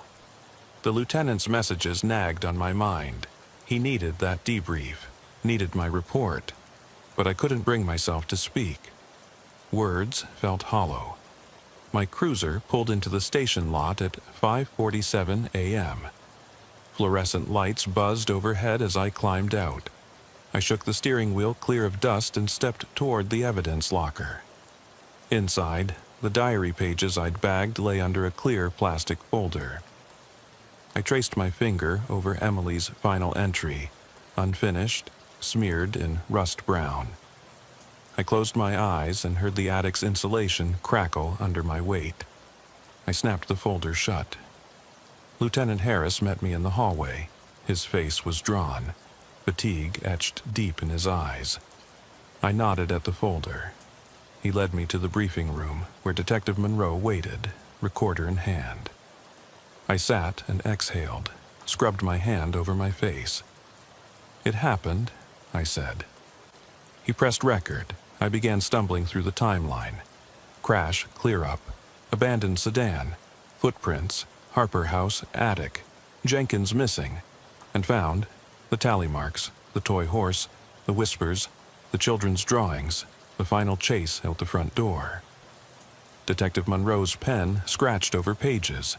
Harris leaned back, arms crossed. "You nearly didn't get out," he said. "Officer safety, Carter. You should have waited for backup." His words felt hollow, not helpful. I swallowed. "Backup never reached me before the house reached us," I said. "Something in there breaks your reality. It feeds on you." Harris frowned. "This is a property with a fire history, a missing child case, out of our jurisdiction. We call the coroner, the fire marshal, FBI maybe, but ghosts," he shook his head, "treat it as structural hazards, traumatic stress. You okay to work, or you need stress leave?" I stood, buttoning my coat. "I need to see Jenkins." That was true. If he could speak, maybe he'd explain. Maybe together we could piece this. If I stayed here any longer, every rattle in the walls would chase me to my grave. I drove to County General Hospital on Rogers Road. The morning sun glinted harshly off its windows. Inside, walkway lights hummed as I approached Jenkins's room. I knocked, and the curtain drew back. He sat on the bed, 4 lines in his arm, his uniform jacket folded neatly on the chair. His eyes were distant. He stared at the wall, fluttering images behind his lids. "Jenkins," I said. He blinked and turned to me. His lips moved soundlessly for a moment. Then he whispered, "Carter, help me." I pulled up a chair. "Tell me what you remember." He closed his eyes, took a shaky breath. "She wanted us to stay, play, never leave." His voice trailed off. He shook his head, tears leaking. "I saw them. All of them, bones in the attic. Children's faces burned into the insulation, the tally marks, counting days, counting us." He pressed his palms to his temples, eyes screwed shut. A nurse appeared, touched his shoulder, murmured something, but I shooed her away. I needed his words. Jenkins opened his eyes and met mine. "It's not over," he said. "They're here." His hand jerked toward the window where sunlight glared unbroken. I glanced around. Empty corridor. "Here?" He nodded, tears streaking soot-colored dust on his cheeks. They follow, in my dreams, in your headlights. My stomach churned. He wasn't crazy, at least not entirely. Whatever we encountered had burrowed inside us. I helped him lie back. I stood by the door, heart drumming. When the nurse returned with coffee, I stepped out. The hospital lobby was empty, chairs lined up like soldiers at attention. I poured coffee and heard the day shifts chatter. Nothing about haunted houses, just staff gossip and morning rounds. That normalcy punched a hole in my dread. If only life could be that simple. I left Jenkins in stable hands and drove home. The ride was quiet, radio tuned to static. The sun was climbing by the time I pulled into my driveway. My house, a modest ranch with white siding, looked ordinary, far more ordinary than the Harper farmhouse. I flicked off the engine and sat, hands on the wheel, staring at the front door. My reflection showed a man broken open, shards of fear wedged where calm had been. I shook my head and climbed out. My uniform coat flapped in the breeze. I dug in my pocket for my apartment key, but felt nothing. No locket, no diary pages, no charred wood shard. I patted both pockets again. Empty. I sighed, reached into the glove box. A half-drunk bottle of water, sunglasses, a pack of gum. No evidence, no relics of the night's horrors. Only the cold snap of reality. This world didn't keep tokens of terror easily. I locked the door behind me and flicked on the porch light. It sputtered, then burned steady. I let myself in. The interior was neat. My cheap couch, battered coffee table, stack of case files on the desk. I dropped my keys on the table and peered around. Everything was normal. Too normal. No signs of intrusion, no ash on the floor, no tiny footprints trailing across the hardwood. I sank onto the couch. My phone buzzed. 2 missed calls from dispatch, 1 voicemail. I pressed play. Carter, we need your statement. Jenkins is unable. Please come in when you can. Then a second. Trooper Carter, urgent. I gulped. They were already spinning the narrative. Officer Carter influenced by structural hazards, acute stress reaction. I closed my eyes and tried to summon my calm. A mental checklist, shower, uniform wash, statement, get lunch. But my mind churned. I pictured the farmhouse, walls breathing, door slamming, children's whispers, those tally marks carved into my soul. Could I leave it behind? Could I be normal again? The phone buzzed again. A text message, unknown number. You took what belongs to us. My blood ran cold. I stared at the screen. The message blinked, then vanished. I opened the messaging app. No new messages. The cursor blinked in an empty field. I set the phone down, breathing shallow. A soft thump came from my bedroom. My pulse jumped. I crept across the living room, flashlight in hand. The beam sliced through dim lamp glow. The bedroom door was ajar. I nudged it with my foot. It creaked open to reveal my dress shirt hanging in the closet, sleeves swaying, though no breeze stirred. On the floor lay the photo I'd found in my car, the little girl holding dog tags, smiling. My dog tags, my name imprinted on them. It wasn't there when I left, it was here now. I knelt and picked it up, the girl's eyes, her smile. I stared at my name on the border. Carter. My breath caught. Why was her image here? I pressed my fingertips to her drawn face, ice cold. I looked around, no locket, no diary. Only the photo and the darkness pressing in from the hallway. Behind me, the closet door creaked. I spun. The darkness inside looked empty, until a small face appeared between the coats. Emily's wide, hollow eyes. I stumbled back, heart hammering. Go. Play, a voice whispered, his and hers combined, as though Jenkins and a child spoke as one. I backed out of the room, photo clutched in my hand. The hallway lights flickered, then died, leaving me illuminated only by the flashlight's cone. I hurried back to the living room. Every step echoed. On the coffee table, the doll from the farmhouse sat propped against the remote control, one glass eye reflecting my terrified face. I dropped the photo and radioed dispatch. Trooper Carter to dispatch. Domestic disturbance? Number I need help at my location. Code 3. Static answered. I tried again.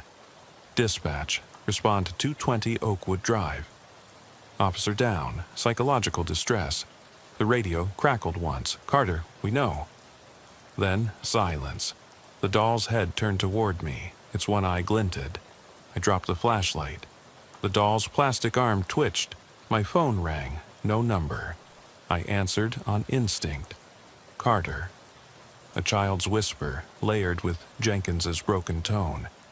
Stay. Forever. The line went dead. I backed into the corner, heart racing so loud I could hear each beat. Sirens wailed in the distance. Probable response from my call. I closed my eyes. When I opened them, the doll sat motionless. The hallway silent. The lights flickered back on. The photo lay face down on the floor, curled at the edges. I stared at it, then at the front door, where morning sun streamed through the window beside it. If I left now, I could escape. I could file my statement, get therapy, maybe transfer units. I slammed my fist into my palm.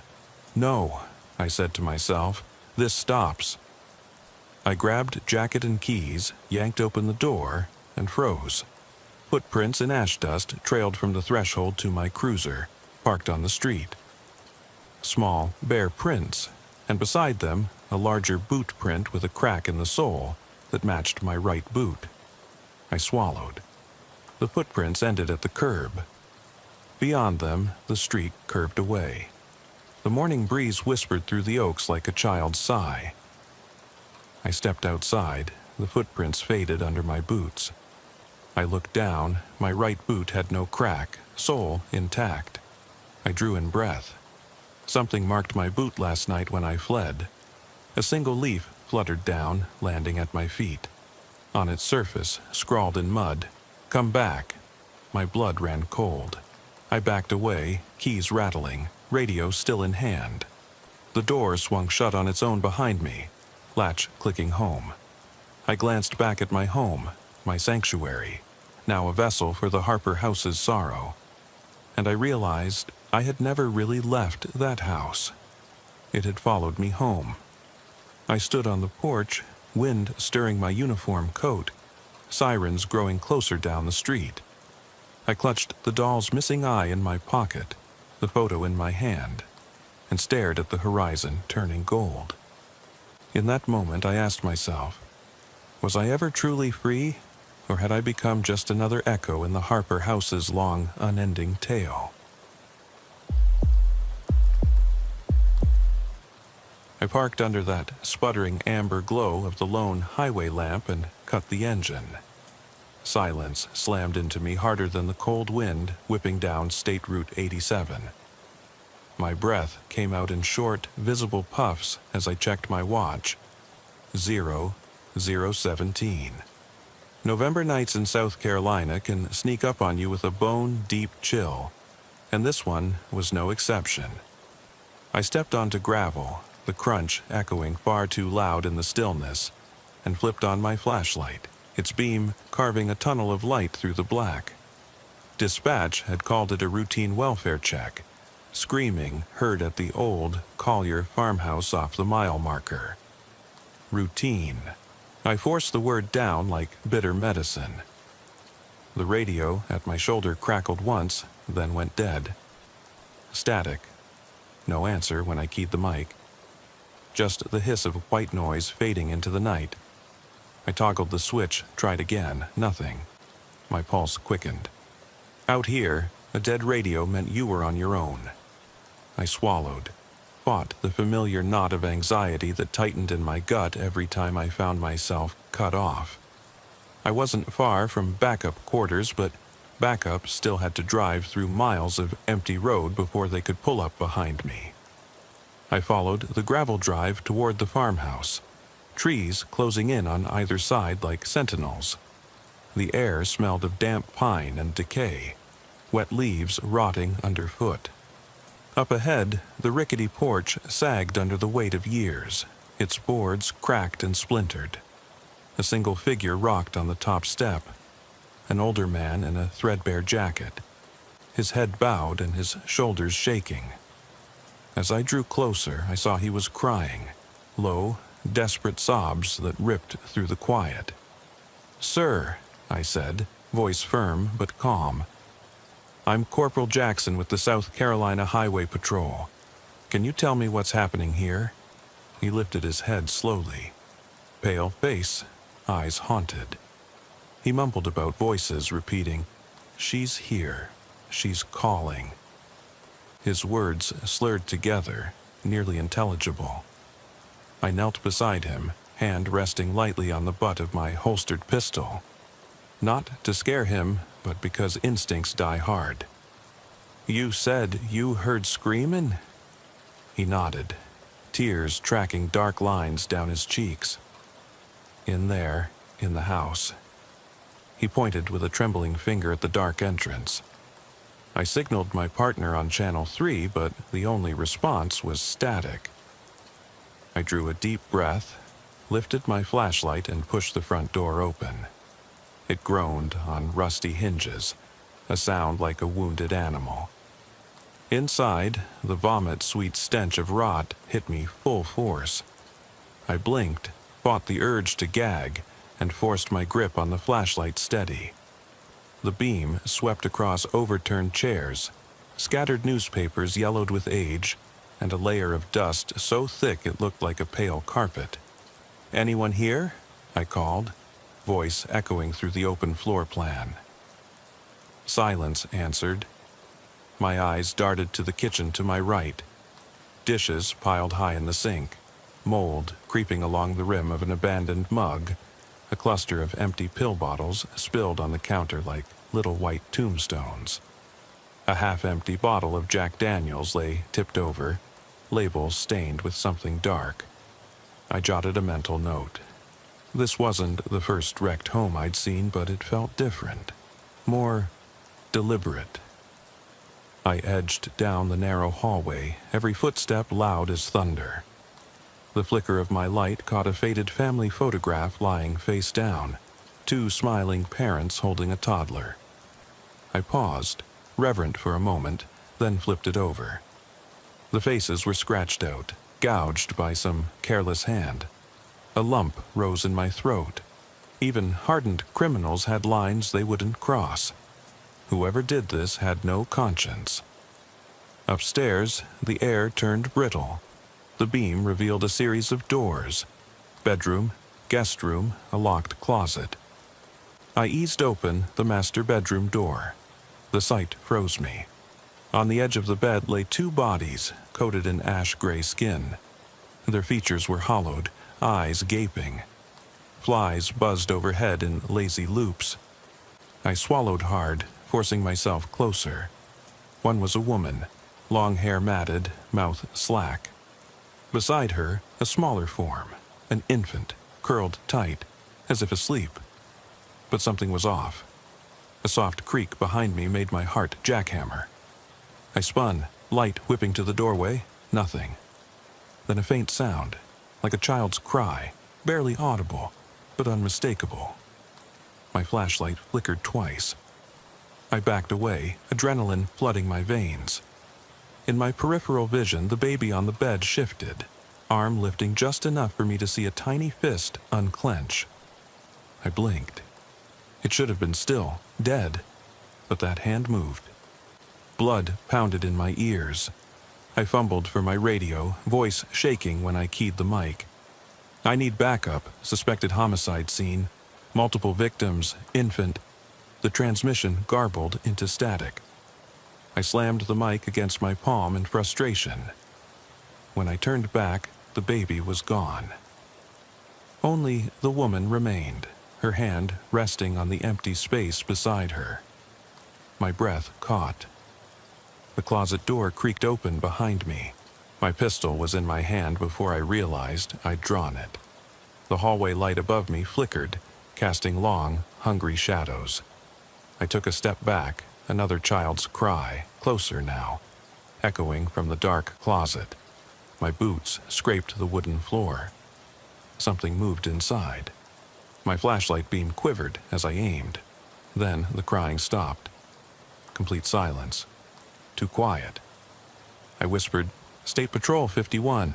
Voice steady despite the horror twisting my gut. "Open this door." No answer. My finger tightened around the trigger. Heart slamming, I pressed forward, flashlight carving through the darkness. The air smelled sour, like acid. I reached for the closet knob. It turned with a reluctant groan. Inside stood a rocking chair, gently swaying. Empty. The lamp on the floor beside it shattered, no glass, no bulb, yet I felt the warmth of glowing filaments against my cheek. A hoarse whisper curled around my name. Jackson. My pulse froze mid-thump. I shut the closet door and crouched low, flashlight sweeping the walls, the bed, the hallway. Every instinct screamed to run, but I knew I couldn't leave until I was sure no one else was inside. The man on the porch. Where was he? Had he already fled? My radio crackled to life at that moment, an unfamiliar voice whispering, "Proceed with caution." Then silence.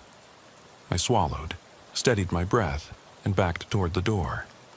Behind me, the baby's cry started again, soft, urgent, coming from the darkness beyond the hallway. My pistol shook. My reflection bobbed in the broken mirror across from me, eyes wide, chest heaving.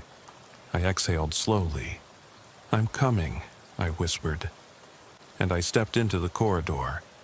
I pressed my back against the cold wood of the door frame and closed my eyes for a fraction of a second, just long enough to collect myself, to remember that I was still breathing, still alive. When I opened them, the corridor stretched out before me like a tunnel of gloom, the beam of my flashlight carving shallow pools of light in the darkness. Every plank in the ceiling overhead looked ready to collapse. Every shadow seemed to shift when I wasn't looking directly at it. I stepped out into the hall, each footfall muffled by the thick layer of dust on the floor. My heart was hammering so loud I could almost hear it in my helmet mic. I forced myself to move methodically, scanning each door, each corner, not letting my nerves get the better of me. The woman's bedroom door was closed now, its paint flaking in curling strips. The knob cold metal against my gloved palm. I noticed then the faint imprint of a child's hand, maybe a year old, pressed into the dirt at the base of the door. A tiny smudge, nothing more than a stain, but in that moment it felt like a scream. I keyed my radio again. "Unit 51 to dispatch. Status update." Static.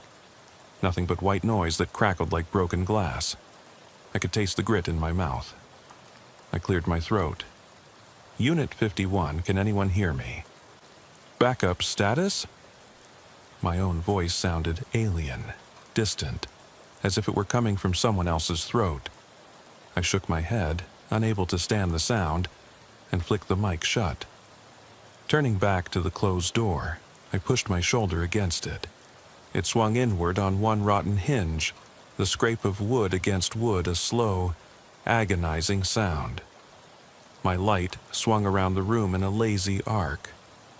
A child's nursery, peeling pale blue wallpaper decorated with cartoon bears. A chipped white dresser with one drawer pulled halfway out, casting a shadow at an angle that looked almost human. The crib sat in the corner, its mattress mildewed, sheets gone, stains dark and ingrained. I crouched beside it, shining my light across the slats. A single baby sock lay on the floor, the toe torn, threads frayed. There was a sound behind me, metal scraping against metal. I spun, light flickering, and saw the dresser drawer inch itself closed as if pulled by an unseen hand. My breath caught in my throat. I swallowed, steeled myself, and approached. The drawer shut with a soft click that echoed through the silent house. My pulse pounded so hard I thought it might burst. I raised my free hand, ready to push the drawer open again, to prove to myself that it had been my imagination. Before I could reach it, a sudden wind rushed through the room, rattling the nursery window even though I hadn't detected any open pane. The curtain whipped like a wounded bird, tearing a strip of wallpaper off the wall. The wind died as suddenly as it had started, leaving only the creaking of the crib rocking back and forth. I heard the faint gurgle of water dripping, somewhere in the walls or ceiling, and I wondered how long the house had been abandoned. I refocused, reminding myself why I was here, a welfare check called in by a passing trucker who'd heard screams. Truckers ran these back roads all night. They saw things, heard things that other people never would. If he reported screaming from this house, there had to be something, someone, in here. But so far, the only living person was the man on the porch, and he'd disappeared. I stood and swept the flashlight through the doorway, then turned to head back out into the hall when the soft whimper came. A child's whimper. Barely louder than a whisper, but undeniable. Emotional terror gripped me. It was unmistakable. The same sound a frightened toddler makes when it's alone in the dark. I froze, heart slamming against my ribs, and listened. The whimper came again, this time more insistent, coming from down the hall toward a door I hadn't yet checked, the one at the very end, which was cracked just enough to let a sliver of shadow leak out. No paint left on that door, just raw, graying wood. Every instinct shouted at me to turn and flee back to my cruiser, slam the door and floor it out of that nightmare. But this was a duty. A life might be in there. I squared my shoulders, lifted my pistol to eye level, and walked down the hall, flashlight beam dancing across cracked door frames. I reached the door and paused. The beam landed on more tiny handprints smeared in dust, climbing up toward the handle. The whimper sounded again, and this time I recognized it as crying, urgent, full of panic. I pressed my ear to the door, cold and damp against my cheek, and heard scuffling, like something or someone was moving about in the room. I tapped gently. "Child in there, it's Officer Jackson. Come to the door." My voice trembled, but I kept it steady. No answer, but the door creaked under the pressure of my knock. I placed one hand on the handle and pushed. The door swung inward silently, revealing a room lit only by the beam of my flashlight. Dust motes floated in the air like pale ghosts. Mirrors everywhere. Every wall covered in floor-to-ceiling mirrors. My reflection multiplied across 100 shards of broken glass, and for a moment I saw not just one Jackson, but dozens of me, each face twisted in fear, and there, huddled in the center, was a small figure. Barefoot, knees drawn to chin, arms wrapped tight, back to the wall. The whimpering stopped when the beam touched the child's face. I saw a little boy, no older than 3, his curls plastered to a pale forehead, eyes wide and brimming with tears. He wore a tiny shirt crusted with dirt. His breathing was rapid, shallow, and he shook as though chilled to the bone or terrified beyond measure. I crouched slowly, keeping my weapon trained on the room. "Hey, buddy," I said softly. "It's okay, you're safe." My voice felt weak. He didn't move. His mouth opened, making a quiet sound that might have been a word. "Mama?" Or nothing at all. I reached into my pocket and pulled out the small flashlight I carried as a backup, then set my larger weapon aside carefully, sliding it into the holster at my hip. The smaller light I clicked on, it cast a softer glow. I set it on the floor between us and knelt a few feet away. "I'm here to help," I said, though I knew he probably didn't believe me. He flinched when the light settled on him, eyes darting to every dark corner. "Shine it at the mirrors." Shadows flickered there, shifting. I didn't dare look. My stomach clenched. "Can you stand up? Come to me?" He looked back at me, tear tracks gleaming on his cheeks, and whispered something. I leaned in, word by word. "Mom, Daddy, gone." His voice broke. "They left me. God." I swallowed, heart aching. Of course the parents were gone. 2 of the corpses on the bed upstairs must have been his mother and father. The little life had been left alone to die, or worse. My gut twisted so hard I nearly doubled over, but I forced myself to stay crouched, to be the strong one. "You're not alone anymore," I said. "I'm here. We're getting you out." He sniffed, rocking back against the mirrored wall. His eyes darted wide, and he shoved himself away violently, hitting the opposite wall and sliding down until he was sitting, head in hands. The mirrors made him look like a dozen small bodies huddled here. I eased myself back, giving him space, though every instinct inside me screamed to scoop him up, get him out of that house. The whimper rose again, and somewhere within that glass labyrinth I felt the floor tremble, like distant footsteps, or maybe just the house settling, but it didn't feel random.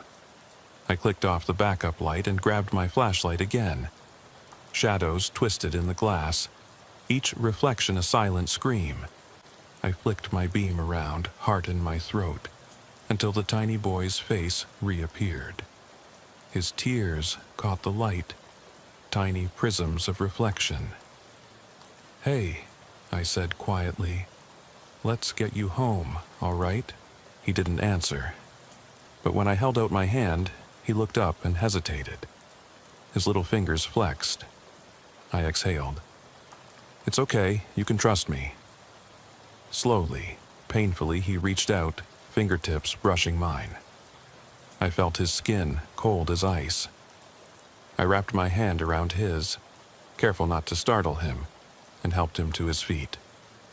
He was lighter than I expected, shaking like a leaf in a storm. I led him out of the mirrored room, back into the hallway. Each step I took echoed behind us, the boy's small feet scuffing the dust. I glanced at each door as we passed, half expecting something to spring out at us. He pressed close, leaning into me, sobbing silently. My radio crackled again, louder this time. "Unit 51. Backup is 5 minutes out. What's your status?" Relief burned through me. I grabbed the mic. "Unit 51. I've secured one juvenile victim. Mother and father found deceased upstairs. Need medical and child services immediately. Please send hazmat and forensic team. Over." As I spoke, the house groaned, a low, hollow sound that reverberated through the walls.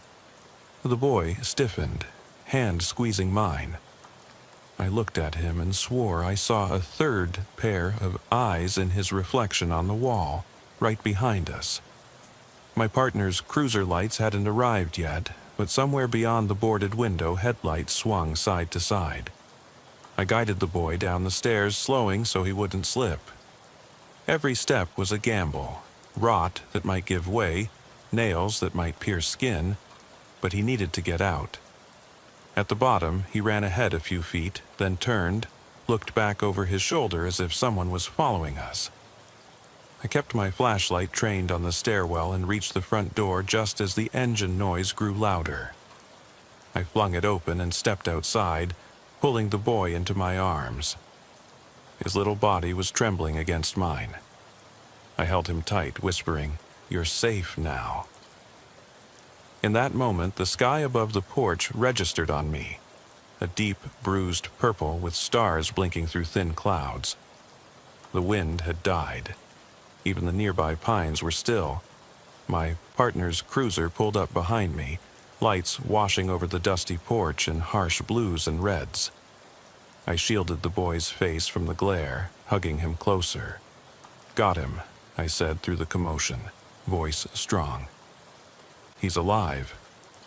But as we backed away, stepping into the glow of the patrol car's headlights, I glanced back at the broken doorway. Just for a second, I thought I saw a small arm wave at me, a pale hand reaching out from the darkness, before the house retreated into the shadows once more. I blinked, and the hand was gone. I handed the little boy over to the paramedic just as the first red and blue strobes swept over the porch.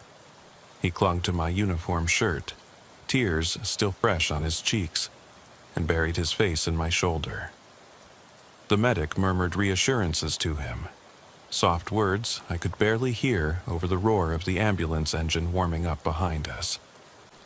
I kept one arm around the boy's shoulders, guiding him gently away from the house and into the back of the rig. As I lifted him, I caught sight of his eyes, wide, glassy, unblinking, as if he still expected someone to reach out from the darkness and drag him back inside. "Stay with us, buddy," the medic said, snapping a seatbelt across the boy's chest. He handed me a small blanket. I draped it over the child's shoulders and patted his head. He didn't look at me. His gaze was fixed on the farmhouse, where a single upstairs window gaped like an empty eye socket. Then, without warning, he whispered, "They're watching." His voice was low, terrified, but calm enough for me to hear. I froze for a moment, heart hammering. Nerves or imagination, or something else? "Who's watching?" I asked gently, leaning into the ambulance just enough for him to see my face. He sniffed, eyes flicking over my shoulder. "Mommy," he said, "she's watching." The paramedic looked at me, eyebrows raised. I forced a tight nod. "We'll get you someplace safe," I promised, though inside I wasn't so sure. I stepped back, closed the ambulance doors, and the engine purred. Lights bounced off the cracked boards of the porch as I walked back toward my partner's cruiser, boots sinking into the gravel. I paused at the threshold, ran a hand across the peeling paint where I'd seen handprints earlier. Cold metal met my palm, the doorknob. For a moment I felt that tug again, as if some unseen presence was pulling me inside. I slid into the driver's seat of the cruiser. The heat hit me instantly, fogging the windows where my jacket brushed the glass. My partner, Officer Mills, was still fumbling with his radio mic. "Where to?" he asked without looking up. "The hospital," I said, exhaling slowly, "and then to CFS for a report." I started the engine, and the rearview mirror caught a flash. The farmhouse window again, dark, silent. As we turned onto the highway, the ambulance's taillights dancing ahead of us, my radio crackled to life. "Unit 51, please confirm victim status." My knuckles whitened around the steering wheel. One juvenile victim, female, approximately 3 years old. Mother and father confirmed deceased. Paramedics en route to Savannah General. "I'll have my full report in 20. I paused, listening for reply. Static, just as before. We drove in silence. The boy's sobs had stopped, traded for quiet humming that filtered back from the ambulance. I glanced in the side mirror. The rig's interior lights glowed dimly, and I thought I saw the boy's head lift, eyes hollow. Then the rig's window went dark behind the tinted glass. Down the center line, only our headlights and the occasional pair of high beams from a passing truck broke the night. At Savannah General, we guided the medic crew through the swinging doors into the emergency bay. The boy was bundled out of the rig, and the paramedics ushered him toward a nurse waiting with a crayon-colored teddy bear. I caught a glimpse of the child's hand twitching toward it, and then he was gone, swallowed by the hospital corridor. I stood in the entrance lobby, fluorescent lights buzzing overhead, the scent of antiseptic sharp in my nostrils. My partner handed me a clipboard. Statement? He asked. I nodded, took the pen. The forms were the same as any other crash or welfare check. Dates, times, observations. But when I wrote observed infant alive but traumatized and corroborated by witness, trucker, I hesitated. There was so much more. The whispering, the mirrors, the hand in the shadows. I scribbled the basics, knowing the detective assigned to the file would want more. I added a note. Recommend thorough canvass of scene for residual evidence. Possible unaccounted entry. It sounded clinical, but it was all I could muster. By the time I finished, it was close to 3 a.m. My partner and I stood under the harsh lights of the parking garage, rubbing tired eyes. I turned to him. You ever see anything like that before? I asked. He shook his head, glancing over at the hospital doors. Not like whatever that was, he said. Looks like Collier Farmhouse came down in a fire this morning. I stiffened. Fire? I echoed. Cause undetermined. He shrugged. They said the team found deep scorch patterns in the attic, like a blowtorch. He paused. Engineering hasn't ruled out arson. My blood chilled. A blowtorch? I muttered. We climbed back into the cruiser to head home, but I couldn't shake the image of the mirrors, those 1,000 reflections of fear. At a stoplight, I rubbed my eyes, leaning my head back. The wet Georgia air seeped through the vent, carrying the faint echo of cycled whispers. I reached for the radio mic. Dispatch, this is Unit 51. I'm en route back to the station. Over. There was a pause. Then a voice crackled. Copy that, 51. Be advised, you're clear to return. Detectives will handle follow-up. Out. I tucked the mic away. My partner flicked on the overhead lights inside the cruiser. I exhaled and sat up straight. You going to get out of the house? He asked, nodding toward the floorboard where I'd tossed my gloves. I looked down, and there, tucked under the glove box, was the single yellow baby sock. Its tiny toe was torn, threads frayed just like the one I'd picked up upstairs. I stared at it, heart thundering. How did that get there? I hadn't touched it. I hadn't been back in that house. I pulled over onto the shoulder and flicked on the interior dome light. The sock lay limp on the carpet. My partner leaned over. Thought the kid went with the medics. I nodded, but the sock felt cold in my hand. I dropped it back to the floor. He straightened. Let's get out of here, he said. I started the engine. We merged onto the dark highway. Behind us, down the road, I thought I saw headlights flicker near an unlit turnoff. I slowed, peering through the windshield. Only empty blackness alongside the pavement and the distant glimmer of a boarded window. The sock on the floor felt like a compass needle spinning out of control. I glanced at my partner. Did you see that? I asked quietly. He shook his head. See what? I hesitated. Nothing, I said. We pressed on, tires humming on the asphalt. My radio crackled once more, almost a whisper. Jackson. It wasn't the dispatcher. It was low, familiar, and it sent ice through my veins. I stared at the dashboard, sweat beading on my brow. Was that the boy's voice, or something else warning me that this was far from over? I gripped the wheel tight and drove on into the night, the rest of the world swallowed by the dark, the sock resting on the floor as proof that some ghosts never let you go. I drove back to the station in a daze, the broken sock still weighing heavy in my pocket. By the time I punched in at 8:15, my partner was already seated behind his desk, rifling through last night's paperwork. The fluorescent lights overhead hummed like angry bees, and every clerk's head turned as I walked past, guessing I'd been on a rough call. I swallowed past the lump in my throat and dropped the sock onto the evidence locker counter. Sergeant Harris appeared a moment later, his bushy mustache twitching with concern. "Jackson," he said, voice low. "Detective Reyes wants to see you. Now." I nodded, trying to keep my hands from shaking.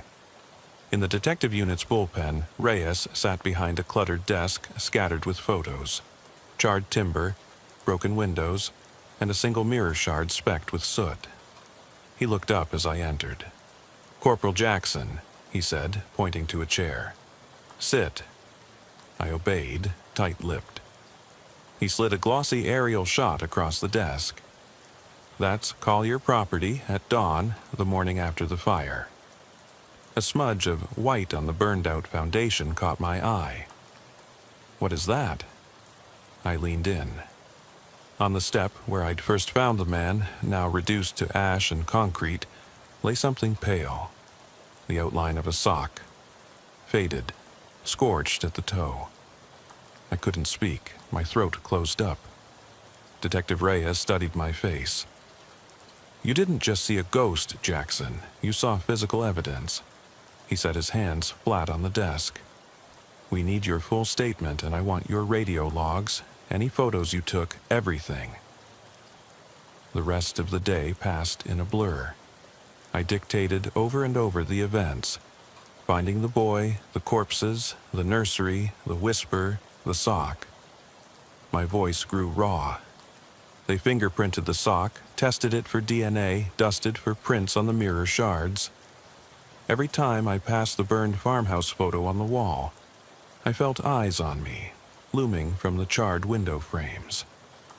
By early evening, they had preliminary lab results. The sock's fibers belonged to the toddler. His blood dried into the cotton. No other prints.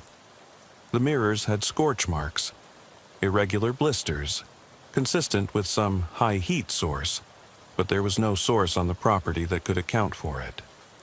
And the rocking chair? They found dust patterns showing it had moved well after the fire.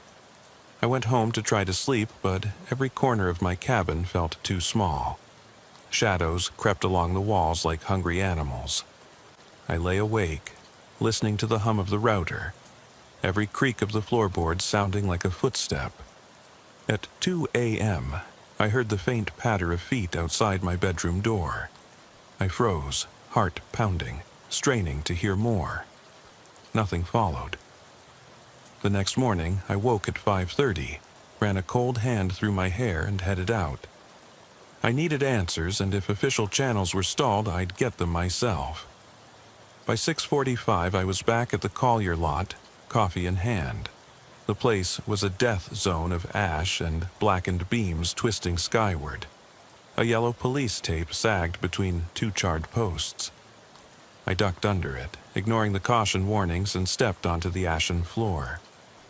The early sun turned the smoke-stained air a sickly gray. I walked past the corner where the sock had lain. My boots crunched on debris, splinters of wood, fragments of glass, and a single bright button from the child's shirt. I picked it up, blue plastic, slightly melted, then dropped it into my pocket. Up above, an attic hatch gaped open. Detective Reyes had said initial crews didn't bother to climb up there. They thought it structurally unsound. But the attic felt like the only place left to look. I found a ladder propped against the remaining wall studs and hauled it upright. Each rung groaned under my weight as I climbed, the smell of smoke and rot stronger with every foot. At the top, the attic was a cathedral of char and dust. Moonlight, shade-filtered as it was, cut through gaps in the roof boards, painting the silt in ghostly beams. In the center, a half-melted mirror lay face-up, warped by heat. Its frame was twisted, the glass cracked into a web of fractures. I knelt beside it, shone my flashlight across the cracks. In one fragment, I thought I could see a reflection, a small, pale face framed by curls. I blinked. Nothing. The attic hatch rattled above me. My heart slammed. I summoned my flashlight and directed it toward the hatch. A wind stirred beneath it. Cold, unnatural. I backed away. The mirror skipped a reflection of the rocking chair against the far wall, one I hadn't seen before. The chair was intact, glossy black, not burned at all. It rocked slowly, creaking. I clamped a hand over my mouth. My breath hitched. I leapt backward as the chair swung around as if pulled by an invisible occupant. The mirror shattered with a sudden crash, shards skittering across the floor. I spun, scrambling for the ladder, but the hatch slammed shut. Darkness swallowed me. Panic drove me upward. Hands slamming the attic door, nails tearing at the wood. At last, the hatch burst open. Daylight poured in. I crawled through and dropped to the floor below, chest heaving. My flashlight skittered across the joists and clattered down inside. Below, the front yard was empty. No officers, no tape, no evidence crews. The entire house site was deserted. I shook my head, sick with adrenaline. I knew I had to document what happened, but there was no way down without that ladder. I stumbled back toward the driveway, boots crunching in the ash. That's when I saw it. Tiny footprints pressed into the gray ash. Bare feet. A line of prints led from the front door toward the tree line. I dropped to my knees and studied them. Perfect little impressions. Heel to toe, stopping where the grass began, as if someone had stepped directly off the ashen ground onto soil. I stood and followed the tracks into the pines. Under the trees, the air was cooler, damp with dew. The footprints ended at a shallow depression in the ground. Broken twigs lay scattered. A torn piece of the child's shirt snagged on a low branch. My flashlight light shattered against the bark. Its battery drained, flickering just once before dying. In the near silence, I heard a whisper behind me. Jackson. I spun, heart hammering. Nothing but trees. Then a soft laugh, like a child's giggle, so close I almost felt breath on my neck. I whipped around again, but I was alone. A gust of wind swept through the clearing, and in its wake, the echo of a lullaby. Tinny, distorted, impossible. I stumbled back the way I'd come, trusting memory of the footprints to guide me. When I emerged onto the gravel drive, my cruiser was waiting, engine idling. No one inside. The door was cracked open. I climbed in, slammed the door, and locked it. My hands shook so badly I had to grip the wheel with both arms. I ripped off my jacket, draped it across the passenger seat, and drove away without looking back. At the station, I reported the footprints and the attic incident. Detective Reyes listened, taking notes, expression grim. He promised more crews and a thermal sweep that night. But I knew they wouldn't find anything. No bodies, no evidence of human presence. That evening, I found myself on the edge of sleep, but every time I closed my eyes I saw those charred beams and the black rocking chair, swinging empty. My phone buzzed on the nightstand. A text from Detective Reyes. Thermal scan shows heat signature moving inside foundation perimeter. Recommend you suit up. My blood ran cold. I put on my uniform, tucked my pistol in its holster, grabbed a spare magazine and flashlight, and left my home at 2:30 a.m. I drove out to the lot under a new moon. A darkness so complete, it felt like I was driving through ink. This time, I didn't pause. I slipped under the tape, approaching the concrete footprint line. The thermal sweep had shown a warm shape crawling beneath the slab, something alive. I knelt at the edge of the crumbling wall, peered through a gap. In the blackness beneath the floor, just visible in my flashlight's beam, I saw the small body curled in a ball, eyes closed, breathing shallow. I froze. The child, alive, inside the burned foundation? My radio crackled. "Jackson, can you hear me?" It was Reyes whispering. I spoke softly. "I see him." I drew my pistol, holstered my flashlight, and patted around the edge until I found a low opening. Crawling inside, the air was hotter, musty, full of dust. My knees scraped against broken rebar. The boy lay huddled, shirt threadbare, sockless. He stirred as I knelt, blinking against the glare. "It's me," I whispered. "I'm here." He looked at me, face pinched with pain, eyes burning. He murmured, "Mommy, Daddy." I reached for him, but before my hand touched his shoulder, the space around us glowed with a blinding heat. Flames flickered along the edges of the concrete slab, burning alive in slow motion, but without smoke or pain. I jerked back, yanked my light up. The boy had vanished, and in his place sat the rocking chair, half submerged in ash, its black paint gleaming in the crawling fire. I scrambled out, heart pounding, and the foundation collapsed behind me in a whisper of flames and dust. I landed on my knees, coughing. When I looked up, the property was empty again, the house gone entirely, replaced by a smooth field of gray ash. No charred beams, no footprints, no molten mirror. Even the tape was gone. Alone on the cold earth, with nothing but ashes at my feet, I realized the boy was still out there, somewhere between worlds, tethered to that place by whatever had claimed his parents. And I wondered, with the weight of every whisper in my ears, if I was next to be drawn back. I couldn't sleep that night. Every time I closed my eyes, I saw the black rocking chair swinging back and forth in the attic, heard the faint giggle of a child echoing through the charred beams. At 3:15 a.m., my phone buzzed with a text from Detective Reyes. "Operation tonight at 200 hours.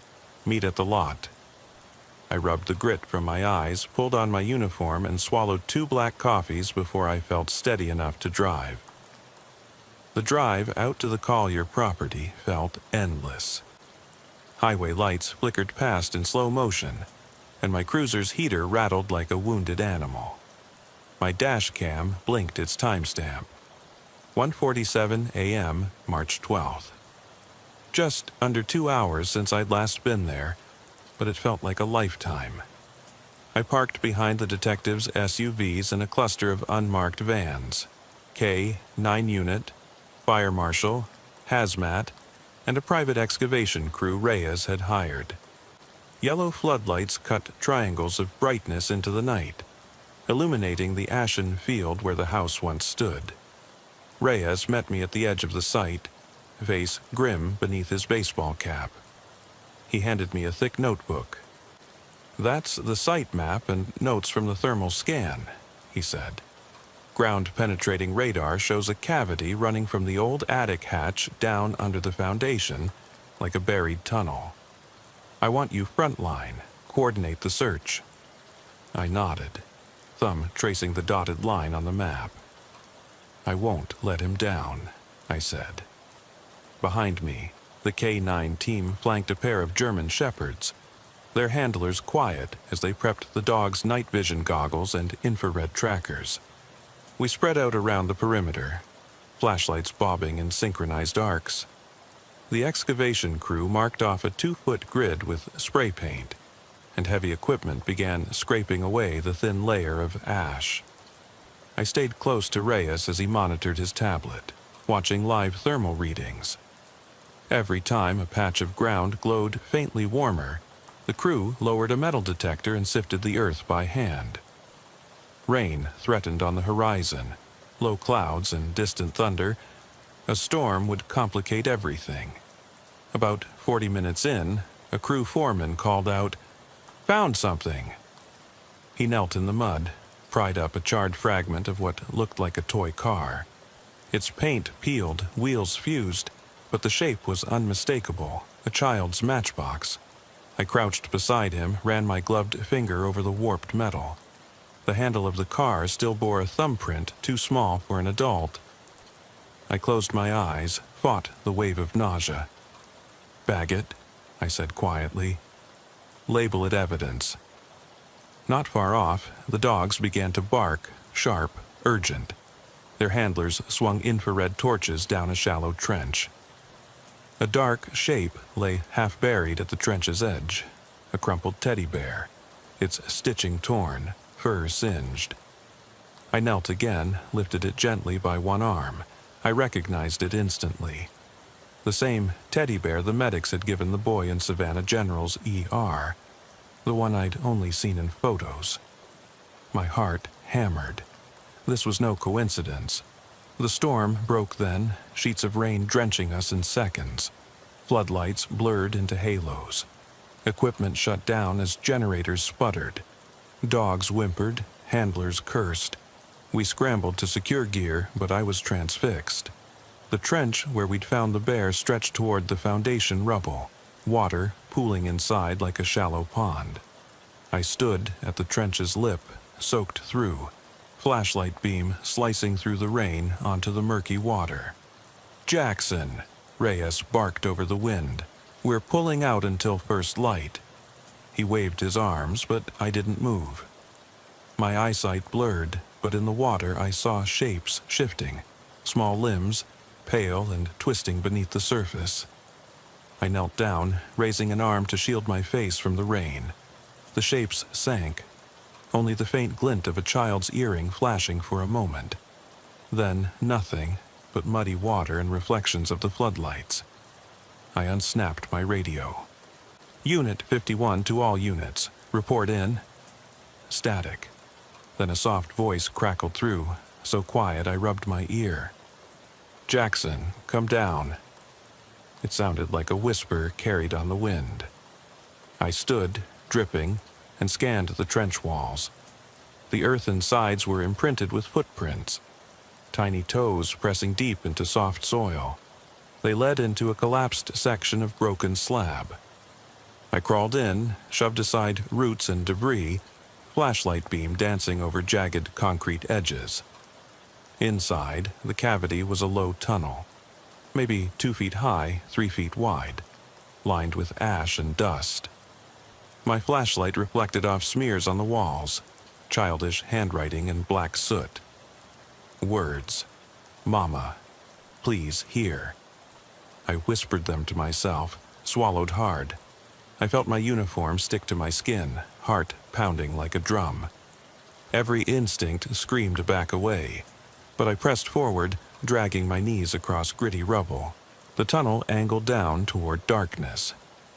Rainwater dripped from above, landing on my helmet with hollow splats. The writing grew more frantic. "Don't go. He takes. Help me." My flashlight caught a flash of red. Crayon wax melted into the wall. I crouched, traced the lines. A stick-figure family holding hands, the smallest figure drawn apart, arms outstretched. A jitter in the trench overhead made me freeze. The boards of the foundation above creaked, then groaned, as if someone was pacing back and forth. I called out, "Child, if you're here, you're safe. Come to my voice." Silence answered. My pulse thundered. I edged deeper, shuffling through the mud. The tunnel opened into a small chamber, maybe 6 by 4 feet. In the center lay the boy's sock, pristine and unburned, as if dropped moments ago. Beside it, a small wooden nameplate charred around the edges. "Jonathan." I swallowed, voice shaking. "Jonathan?" No reply. I crouched, right hand hovering above the sock. The air in the chamber was stifling, thick with electricity. My flashlight flickered, then died. Darkness swallowed me. I fumbled for the backup light clipped to my belt. It clicked on, casting a narrow cone of illumination. The tunnel behind me glowed, dark red embers pulsing like a heartbeat. I spun around. The entrance had collapsed, replaced by a wall of shifting ash that glowed with feverish heat. I pounded on it. "Help me!" My voice sounded tinny in the confined space. Then I heard the child's cry. 2 tones, overlapping, one terrified, one distant. The walls vibrated with each syllable. "Papa! Papa!" My blood froze. The cracked foundation above me moaned. I pressed my flashlight against the wall, looking for a weakness. Something scraped at my helmet, child-sized fingers brushing the outer shell. I jerked back, breath catching. Rainwater seeped into the chamber through cracks overhead, sizzling on impact. The heat grew unbearable. I dropped to my knees, scraped at the ash wall with my flashlight handle. Scratches gouged into gray layers, but the wall held fast. The crying intensified, then stopped abruptly. Silence. Then the tunnel behind me shivered, and a hand reached through the narrow slit of collapsed rubble, pale and small. I gasped, scrambled backward, bumping into the chamber's back wall. The figure emerged, a tiny boy, his shirt in tatters, eyes dull and lifeless.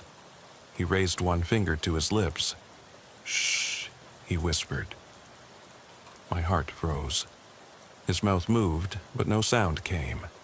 The embers in the wall behind me flared, illuminating the chamber in a fiery glow. He stepped closer, each movement deliberate. The heat scorched my skin.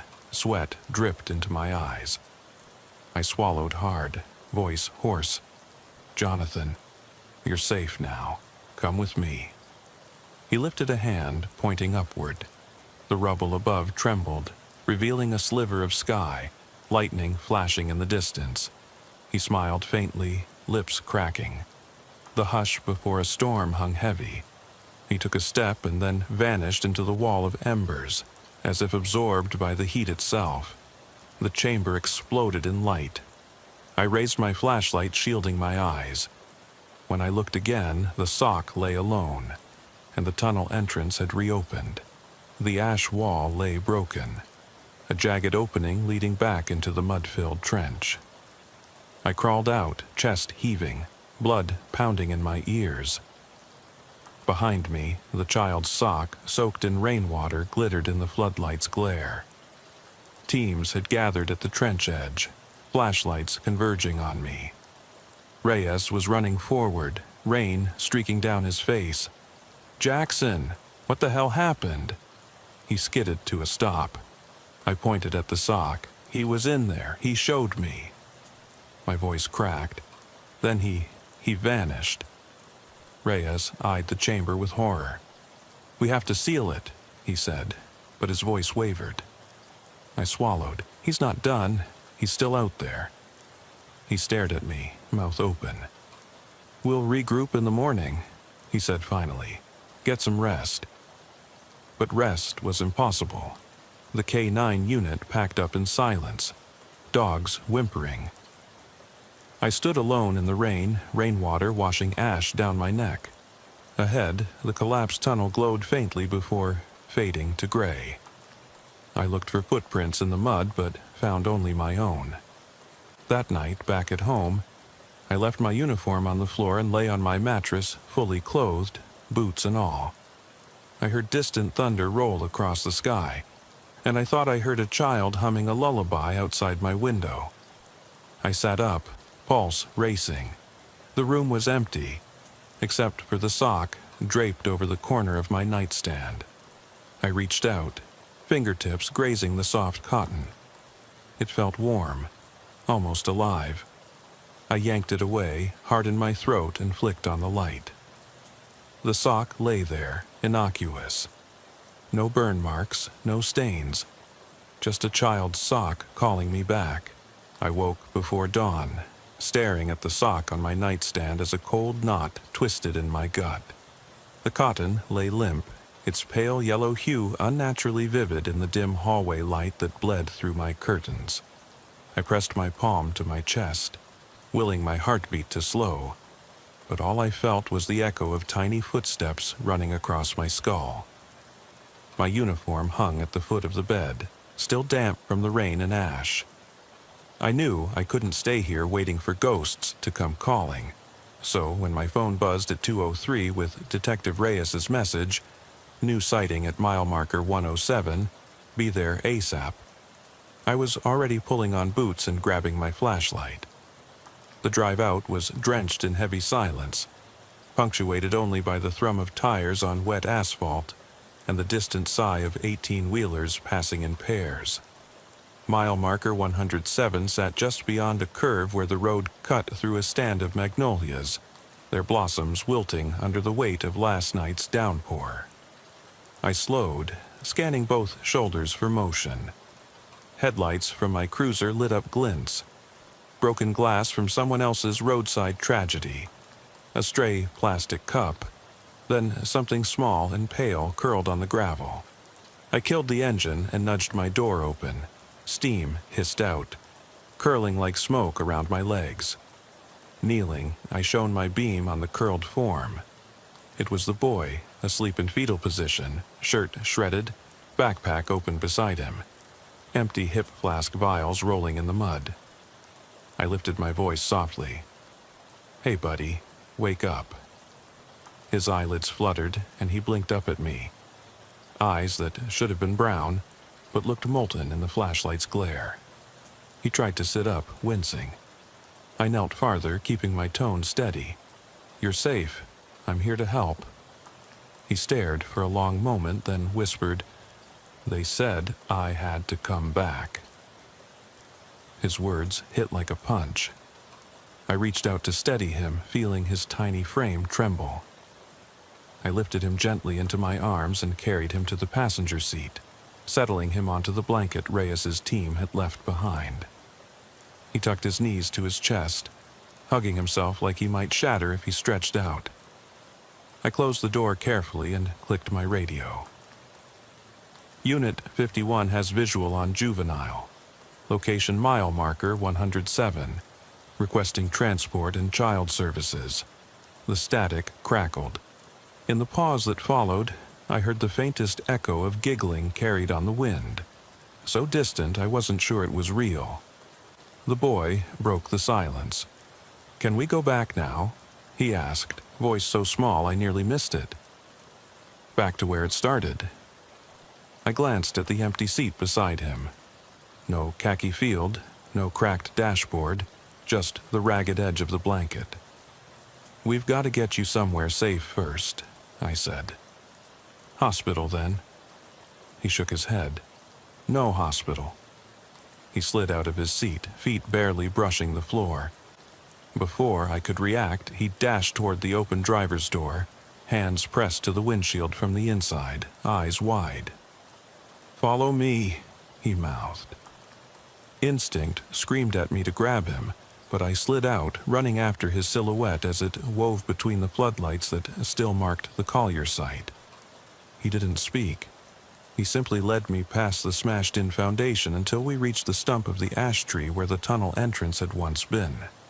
The ground trembled faintly under my boots, and smoke curled up from cracks in the earth. "This way," he said, pointing to a fissure that hadn't been there before, just a sliver of black among the gray. He crouched and slipped inside. I drew my pistol, clipped my light to the barrel, and followed, breath held tight. Inside, the walls glowed softly with embers that danced in time with my pulse. The air tasted of rust and sorrow. He stopped at a patch where the soot had been cleared, revealing fresh, child-sized footprints leading deeper. I shone the beam down the corridor. Years of ash had settled in dust that whispered in the beam. At the end, a single pair of tiny bare feet lay pressed into the floor, soles streaked red. The boy knelt and placed his hand over the prints. "I'm ready," he said. Silence wrapped around us. My radio crackled to life, Detective Reyes's voice, urgent. "Jackson, do you copy?" "You're off-grid." I keyed the mic. "I'm here. I have him." The hiss of static swallowed my words. He stood and guided me forward. The corridor opened into a cavern, drenched in flickering light. 50 mirrors, each cracked and blackened, leaning against the walls in a semicircle. At their center, the rocking chair sat, freshly painted jet black, its wood grain gleaming wet. He climbed into the seat and looked up at me, expression unreadable. "Sit," he said. My breath caught. I took a step back. "Not yet," he whispered. Then, in unison, the mirrors reflected a dozen versions of us, some smiling, some twisted in fear. The boy's face in each was stoic. Then they shifted, showing him alone, floating in darkness, eyes void. My heart thundered. "What do you want?" I asked, voice echoing. The chair rocked, slow and steady. "To go home," he said, "with you." My throat clenched. "You can't come with me," I choked out. "There's nowhere safe for you." He cut me off, voice hard. "I'm already dead." The words landed like icicles. I stumbled back. He stood, stepping away, and the mirrors shattered one by one. Glass raining down in slow motion. A chorus of shattering screams. I heard my own reflection cry out, though my lips hadn't moved. He vanished into the smoke that rose from the cracks in the floor. The chair slumped forward, empty. I raised my light, panicked, illuminating only ash and scattered shards. My knees hit the ground. The corridor trembled, then collapsed in behind me with a roar, like 1,000 tires blowing out at once. I crawled back the way I'd come, rainwater and dust slick under my palms. When I emerged into the moonlit clearing, my cruiser was idling, engine warm, lights off.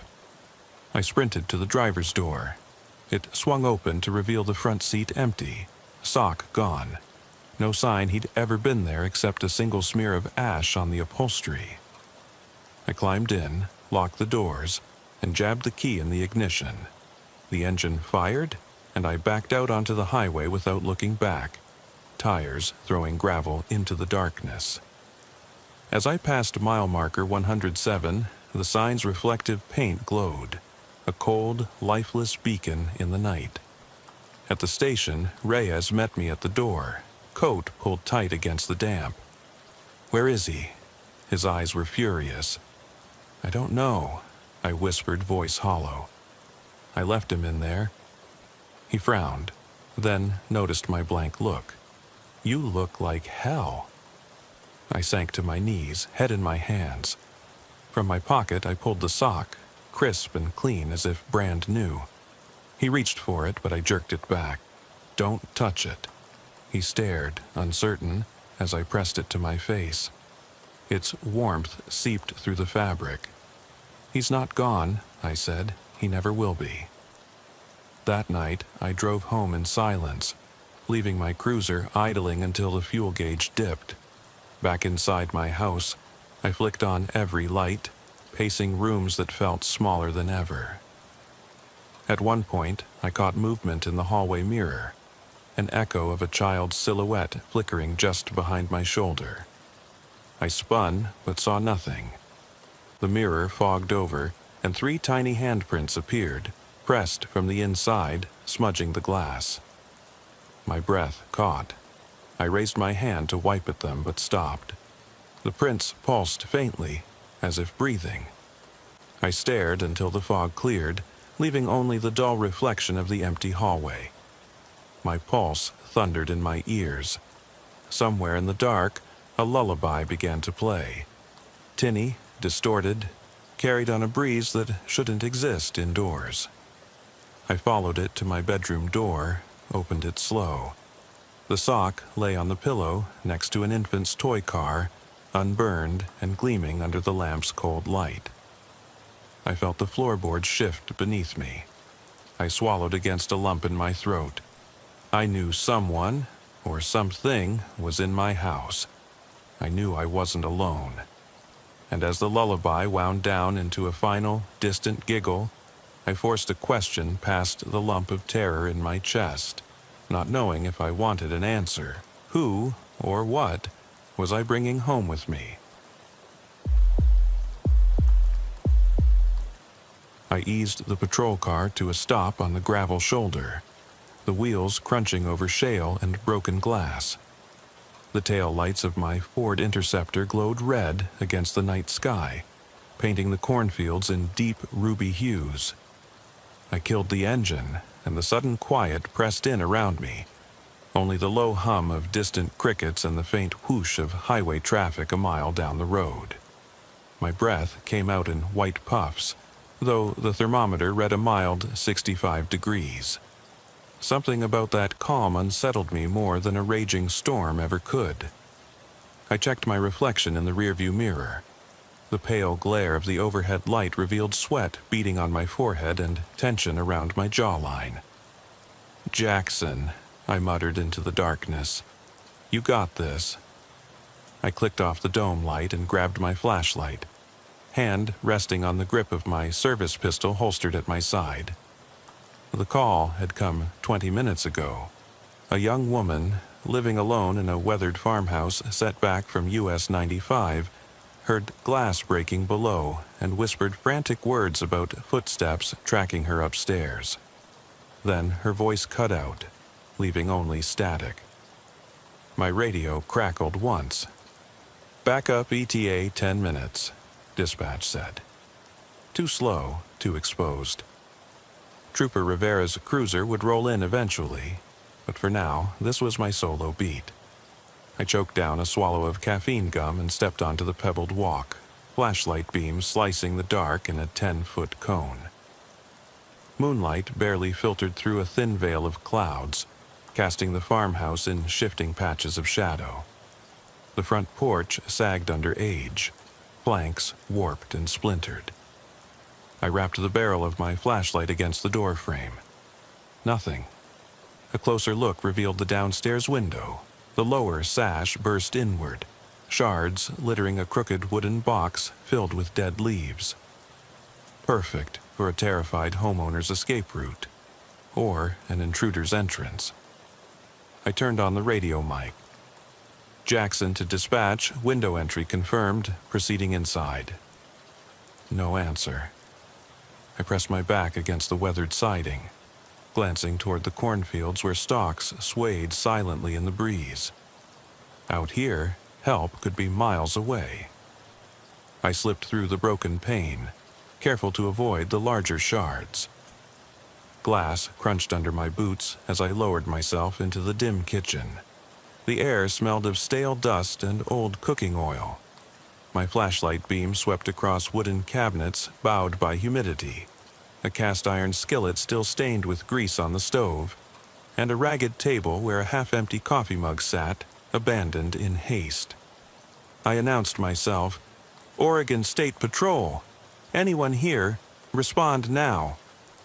My voice seemed swallowed by the thick walls. Static hissed in my earpiece. I clicked my flashlight to high beam and swept toward the shadowed hallway. Every nerve bristled. The floorboards creaked under each cautious step, sending a skitter of panic through my chest. My left hand hovered near my sidearm. My right arm held the light steady. I advanced slowly, ears straining for any sound beyond my own heartbeat pounding in my ears. At the base of the stairs I paused. The carpet runner was worn thin, showing dark spots as if from mud and old spills. A half-lit wall sconce flickered, its bulb on the brink of burning out. I pressed up against the banister, listening. Silence. I swallowed, reminding myself that every sound here, every creak, every whisper of wind could be my imagination. But I knew better. Out here, shadows could reach out with deadly intent. I climbed the steps 2 at a time, tension coiling in my shoulders. At the top, a narrow hallway stretched left and right, rooms on either side. The final 9/11 ping had come from the east bedroom. I eased the door open, flashlight cutting through the gloom. The room was small, walls painted baby blue years ago, now faded and stained. A single twin bed stood against the far wall, its sheets twisted. I spotted footprints in the dust on the wooden floor, adult size, barefoot. I cleared my throat. "Ma'am, it's Trooper Jackson. Are you here?" My voice sounded too loud, echoing off the ceiling. At the foot of the bed, a woman sat with her back to me, hugging her knees. Her hair hung loose, tangled. I trained my light on her. She flinched, but remained silent. "I'm here to help," I said, keeping my tone calm. "Walk toward me with your hands visible." She rose slowly, feet bare against the cold wood. In the moonlight, I saw dark circles under her eyes and trembling hands. She shook her head once, eyes darting. I lowered my gun but kept my finger on the guard. "Who else is here?" My words barely a whisper. Her voice came out in a quiver. He's under the bed." My heart jumped. Under the bed. I glanced at the low frame. Legs, black boots. I moved around the side, flashlight pointed under the mattress. A pale face, eyes wide with fear or malice. A knife glinted briefly. I spun, drawing my pistol. "Come out slowly, hands where I can see them." The shape under the bed froze. Seconds stretched into an eternity. I radioed, "Suspect under the bed, in custody pending," but my mic refused to carry. The hush crushed me. My ears roared with adrenaline. I took a breath, steady, measured, then swept the beam again. No movement. I moved forward, every muscle coiled. I clicked my flashlight off, stepping into total darkness. The intruder relied on my light. "Good," I whispered. "If you move, you die." No answer. I slid on my knees, hand outstretched. Fingers grazed coarse denim. I grabbed the ankle, yanked. The body slid out, groaning. A man in black coveralls and a ski mask lay on his back, chest heaving. His eyes met mine, unblinking. I kicked his hands away from the knife, cuffed him in one smooth motion. "You're done," I said, voice hollow. He said nothing. I yanked him to his feet, hands zipping behind. The woman backed against the wall, silent tears tracing tracks down her cheeks. I gestured toward the door. "Come on, let's get you safe." Behind me, the hallway light flickered again. I glanced over my shoulder. Footsteps echoed from deeper in the house. Another set, lighter steps, like someone creeping. My pulse rocketed. I spun, gun trained down the corridor, nothing visible. My flashlight beam trembled. I pressed closer to the wall, ear to the door. The steps stopped. Then a soft click, like a lock turning somewhere else. A door at the far end of the hallway, not the bedrooms. The kitchen? The bathroom? I couldn't tell. I whispered into my throat mic, "Rivera, if you copy, back door locked?" No response. I forced myself to stay calm, sweep the area, clear every room. But the woman needed help now. I led her downstairs, guiding her through the kitchen and out onto the porch. She clung to me, body shaking. Outside, the air felt fresher but colder. Sirens wailed in the distance. Backup at last. I turned to escort her to my cruiser when I heard it, metal scraping against glass behind me. I froze. Behind the front window, someone dragging something across the pane from the inside. A thin, deliberate scratch. My breath caught. I raised my pistol again. "Stay here," I ordered, grabbing the handset from my belt. 4 strong knocks rattled the door. My name. A voice. Trooper Rivera. Relief hit like a punch. I opened the door for her, then shone my light back at the farmhouse. The front window where the intruder had first come in now looked untouched, glass intact, no broken pane. My mind raced. I looked at the woman, her eyes wide in terror. I asked, "Did you see anyone else?" She shook her head, but her foot tapped the gravel as if ready to bolt. I felt the hairs on my neck stand up. Something wasn't right. Couldn't be right. The house's layout, the broken window, the second figure under the bed, but now that window was whole. A trick of my flashlight, or something more. I motioned Rivera back and whispered, "Check the east bedroom again. Now." Her silhouette receded into the dark hall. I stayed outside, protecting the terrified woman. Sirens grew louder. I watched the farmhouse, every shadow alive. And when the back door creaked open behind me, I barely had time to spin before a hand clamped on my shoulder. The world tilted, and my pistol skidded across the gravel. I felt someone breath hot in my ear. "You shouldn't have come here alone, trooper." The grip tightened. My heart slammed. I tasted copper in my mouth. And as the sirens wailed closer, I realized I might not make it out alive. The hand felt like ice as it clamped around my shoulder. My heart slammed against my ribs, and every instinct screamed to spin and fire. But my pistol lay useless on the gravel where it had skidded moments ago. The grip tightened, and my world narrowed to the sound of my own ragged breathing and the cold press of fabric against my neck. I tasted copper on my tongue. Behind me, the farmhouse's broken window gleamed under the porch light, as if mocking how brittle reality had become. "Trooper Jackson," a voice hissed, low and cruel. My training screamed at me, "Don't comply, don't let him see fear." Yet I could feel every flicker of panic shot through my spine. I forced my voice out, steady but low. "Who the hell are you?" No answer. Instead, the hand shifted, fingertips brushing the base of my skull. Whoever this was, they'd studied police procedure. They knew I'd be disarmed and vulnerable once I dropped my weapon. My boots scraped across the gravel as I pivoted on my good foot, trying to spot my attacker in the darkness. The silhouette that emerged under the porch light was impossibly tall, too long-limbed for any normal man. He wore a black duffel bag slung over one shoulder and a mask stretched tight across his face. Cloth, old and fraying at the edges, with eye holes burned clean. His jacket was lined with pockets. Extra magazines? Tools? I couldn't be sure. He pulled me close, voice rasping. "You shouldn't have left her alone." It clicked. He referred to Miss Thompson, out here on the porch, pale and terrified. "What have you done with her?" I rasped. He let go for a heartbeat and I stumbled forward.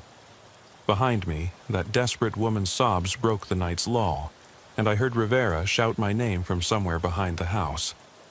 The intruder raised a finger to his lips. In that instant, I found my edge. Adrenaline surging, I lunged backward, sending him off balance. A muffled grunt, and he staggered against a porch post. I dove for my pistol, teeth gritted. The barrel felt cold in my hand. I spun, training the sight on his chest. "Get away from her," I warned. He froze, a twisted grin tightening under the mask. His eyes glittered with something feral.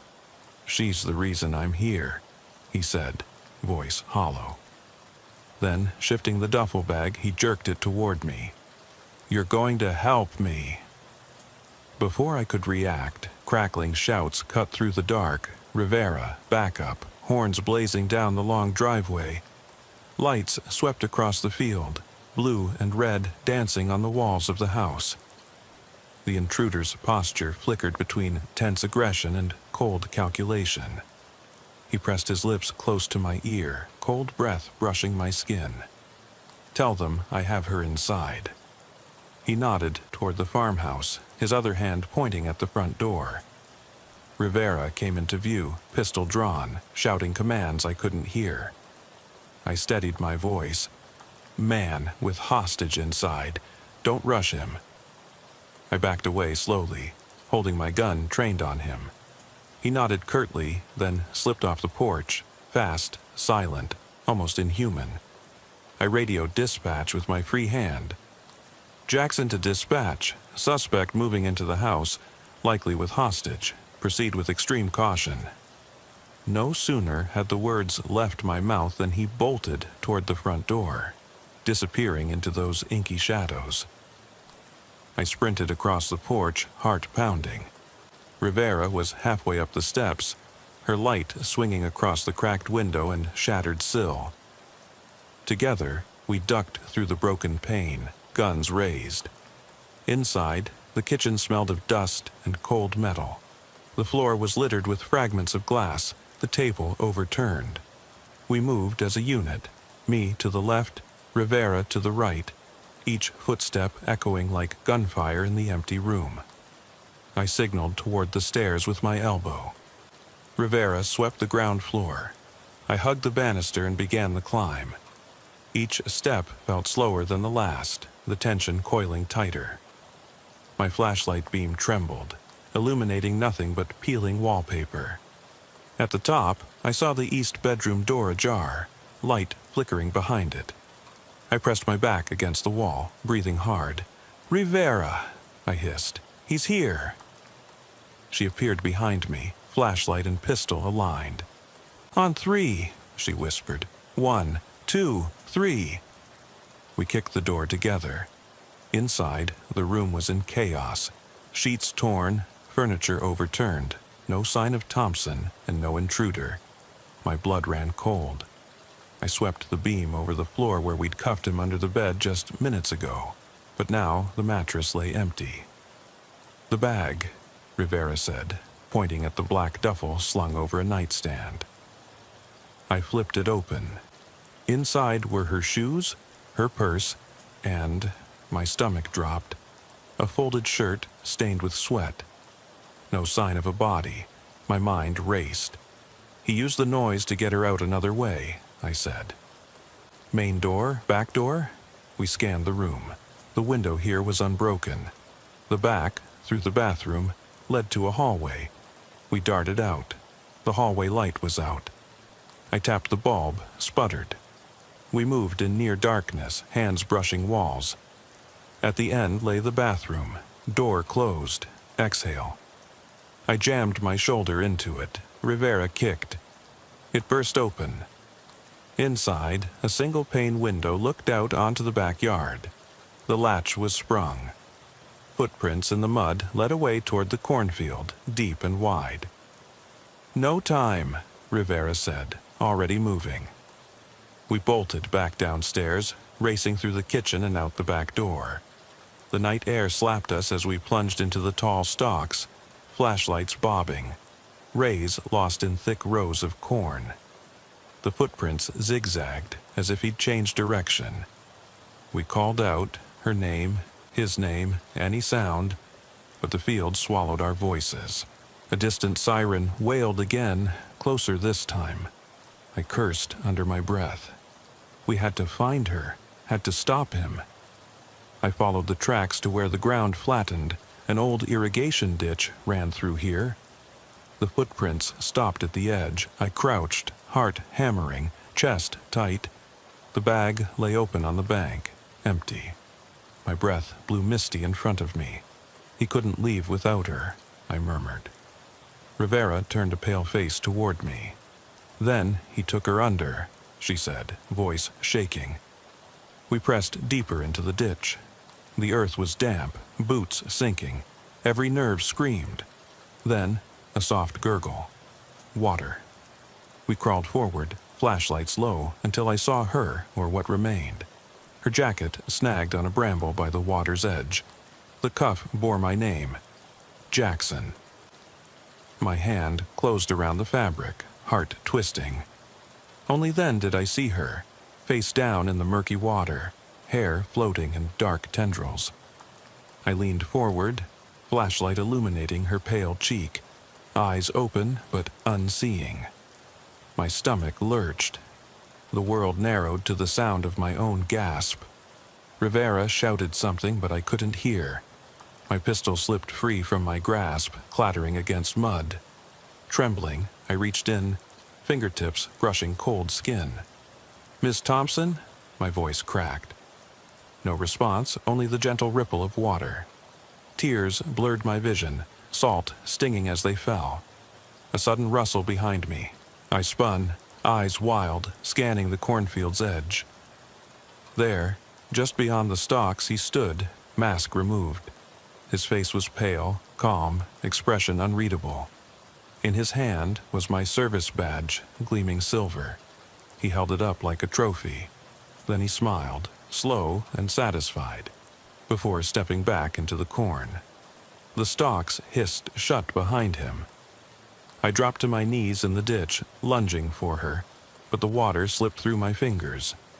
The badge sank into the mud beside her. My world shattered into fragments. Siren lights, crickets, the distant whisper of wind. The field seemed endless, swallowing every plea. And as the first rescue lights cut through the rows, I realized I couldn't save her. My radio crackled, but I didn't answer. I stayed rooted by the water's edge, shaking, unable to pull her free.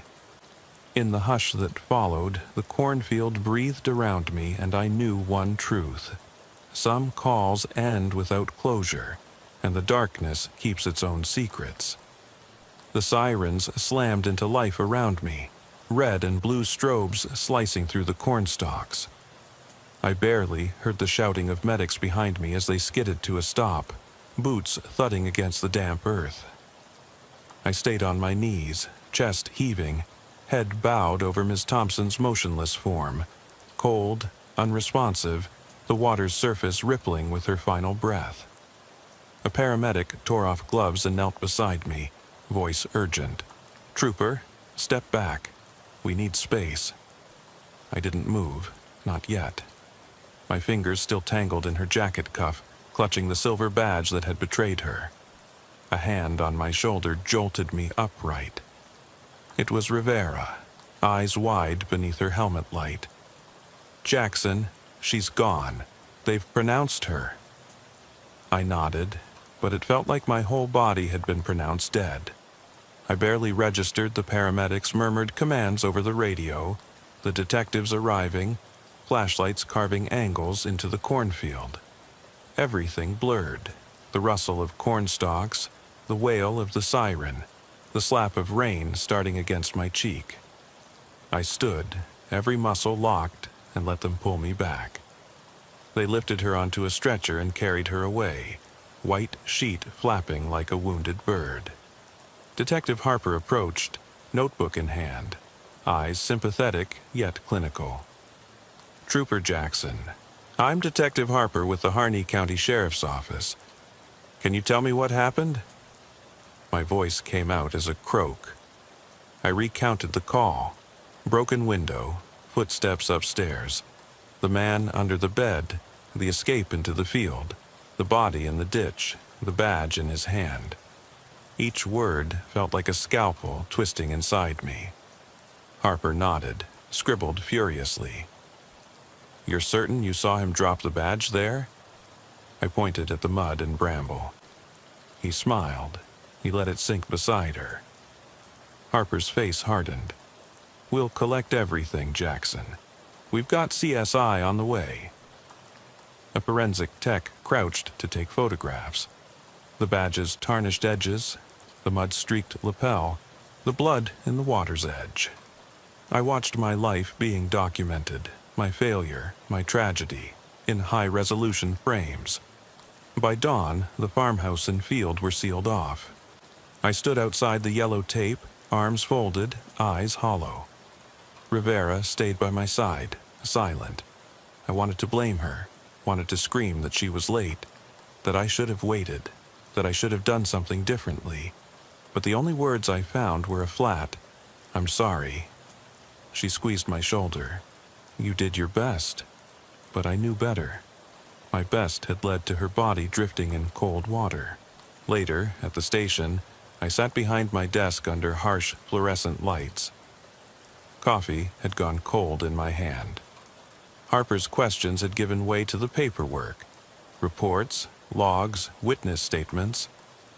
My own report stared back at me, typed in the dry language of law enforcement. Victim non-responsive upon recovery. Suspect remains at large. Evidence collected.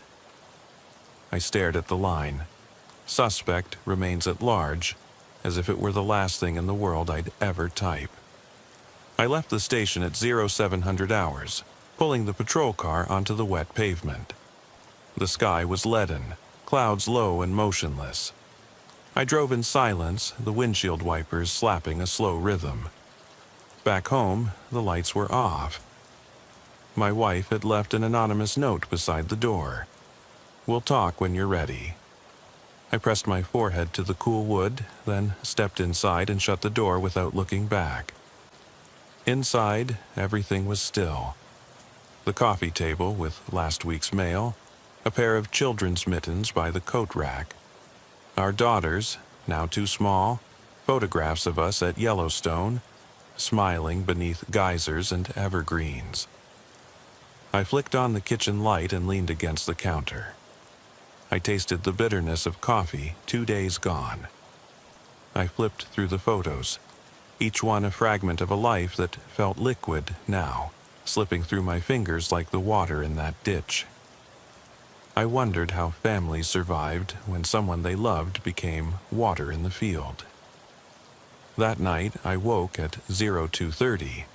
My phone was dead. I must have forgotten to charge it. I sat on the edge of the bed, flashlight in hand, staring out at the gold fingers of streetlight slicing through the curtains. I heard something. Footsteps? No, my own breath catching in my throat.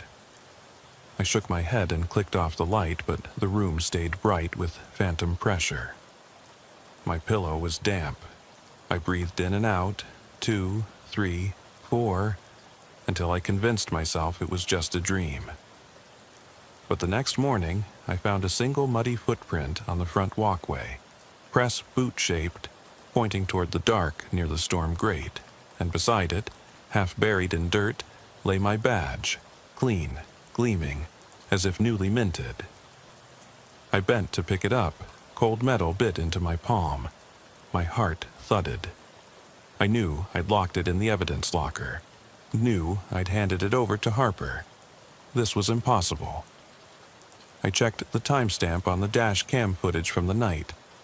Nothing but static when the suspect ran past the cruiser. No badge drop, no figure, no rescue. Only crickets and the static hiss. I rewound and fast-forwarded. The footage glitched. One frame burned bright, the shape of a hand stretched across the lens, and then a sickly green flash that scorched my eyes when I paused it. I returned home that evening and found the front door unlocked. No note this time, just the echo of distant laughter, childish, taunting, drifting down the hallway. I flicked on every light as I moved through the house, sweeping each room with my flashlight. Everything was exactly where it should be. Nothing was stolen, nothing was broken. Yet the footprint remained on the porch, as fresh as if made moments ago. I called Harper, but he didn't answer. I left a message. "Detective, we've got a problem. Badge on my porch, no one here." No call back. I tried Rivera's number, straight to voicemail. "Rivera, we need to talk." That night, I didn't sleep. At 01:45 a.m., I drove back out to US 95, to the edge of the cornfield, where the rain had washed away any footprints.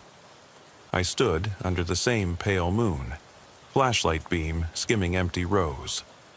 The broken window in the farmhouse sat calm, glass intact. I closed my eyes and listened, the low hum of traffic, the distant call of an owl, and faint, almost beneath the wind, the echo of my own radio crackle. Jackson to dispatch. My own voice distorted, begging for backup. I blinked. The sound vanished. I shivered and walked to the ditch. The water was still, silent. I knelt and pressed a finger to its surface. Ripples fanned outward, but the mud-stained badge from before was gone. But something else lay beneath the water, shining steel. I reached in and felt the cold metal of a gun barrel. I pulled it free, my service pistol, but warped, rusted, like something dredged up from a long-forgotten river tomb. The serial number, it matched mine. My breath caught. I stared at the reflection of the moon in the water, fractured, trembling. The rows of corn loomed behind me, black and silent.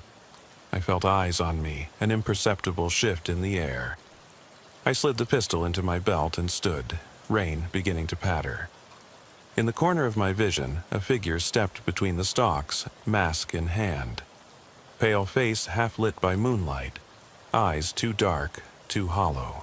I aimed the pistol. He smiled, tilting his head.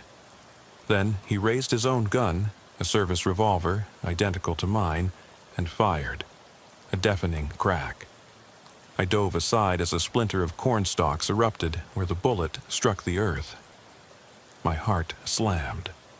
I holstered my weapon and advanced, each step a battle against dread. The figure receded into the field, gun raised, uttering a single word that echoed in my ears. "Remember," I called out. "No, you can't." But the wind swallowed my voice. He vanished. Only the endless corn remained. I sank to my knees again, thunder rolling in the distance, flash of lightning illuminating the dark corridors of a nightmare I could never wake from. And as I crawled back to the patrol car, soaked through, every sense screaming, I realized the intruder was never just a man. He was the darkness itself, haunting the roads, the houses, even the uniform you trust.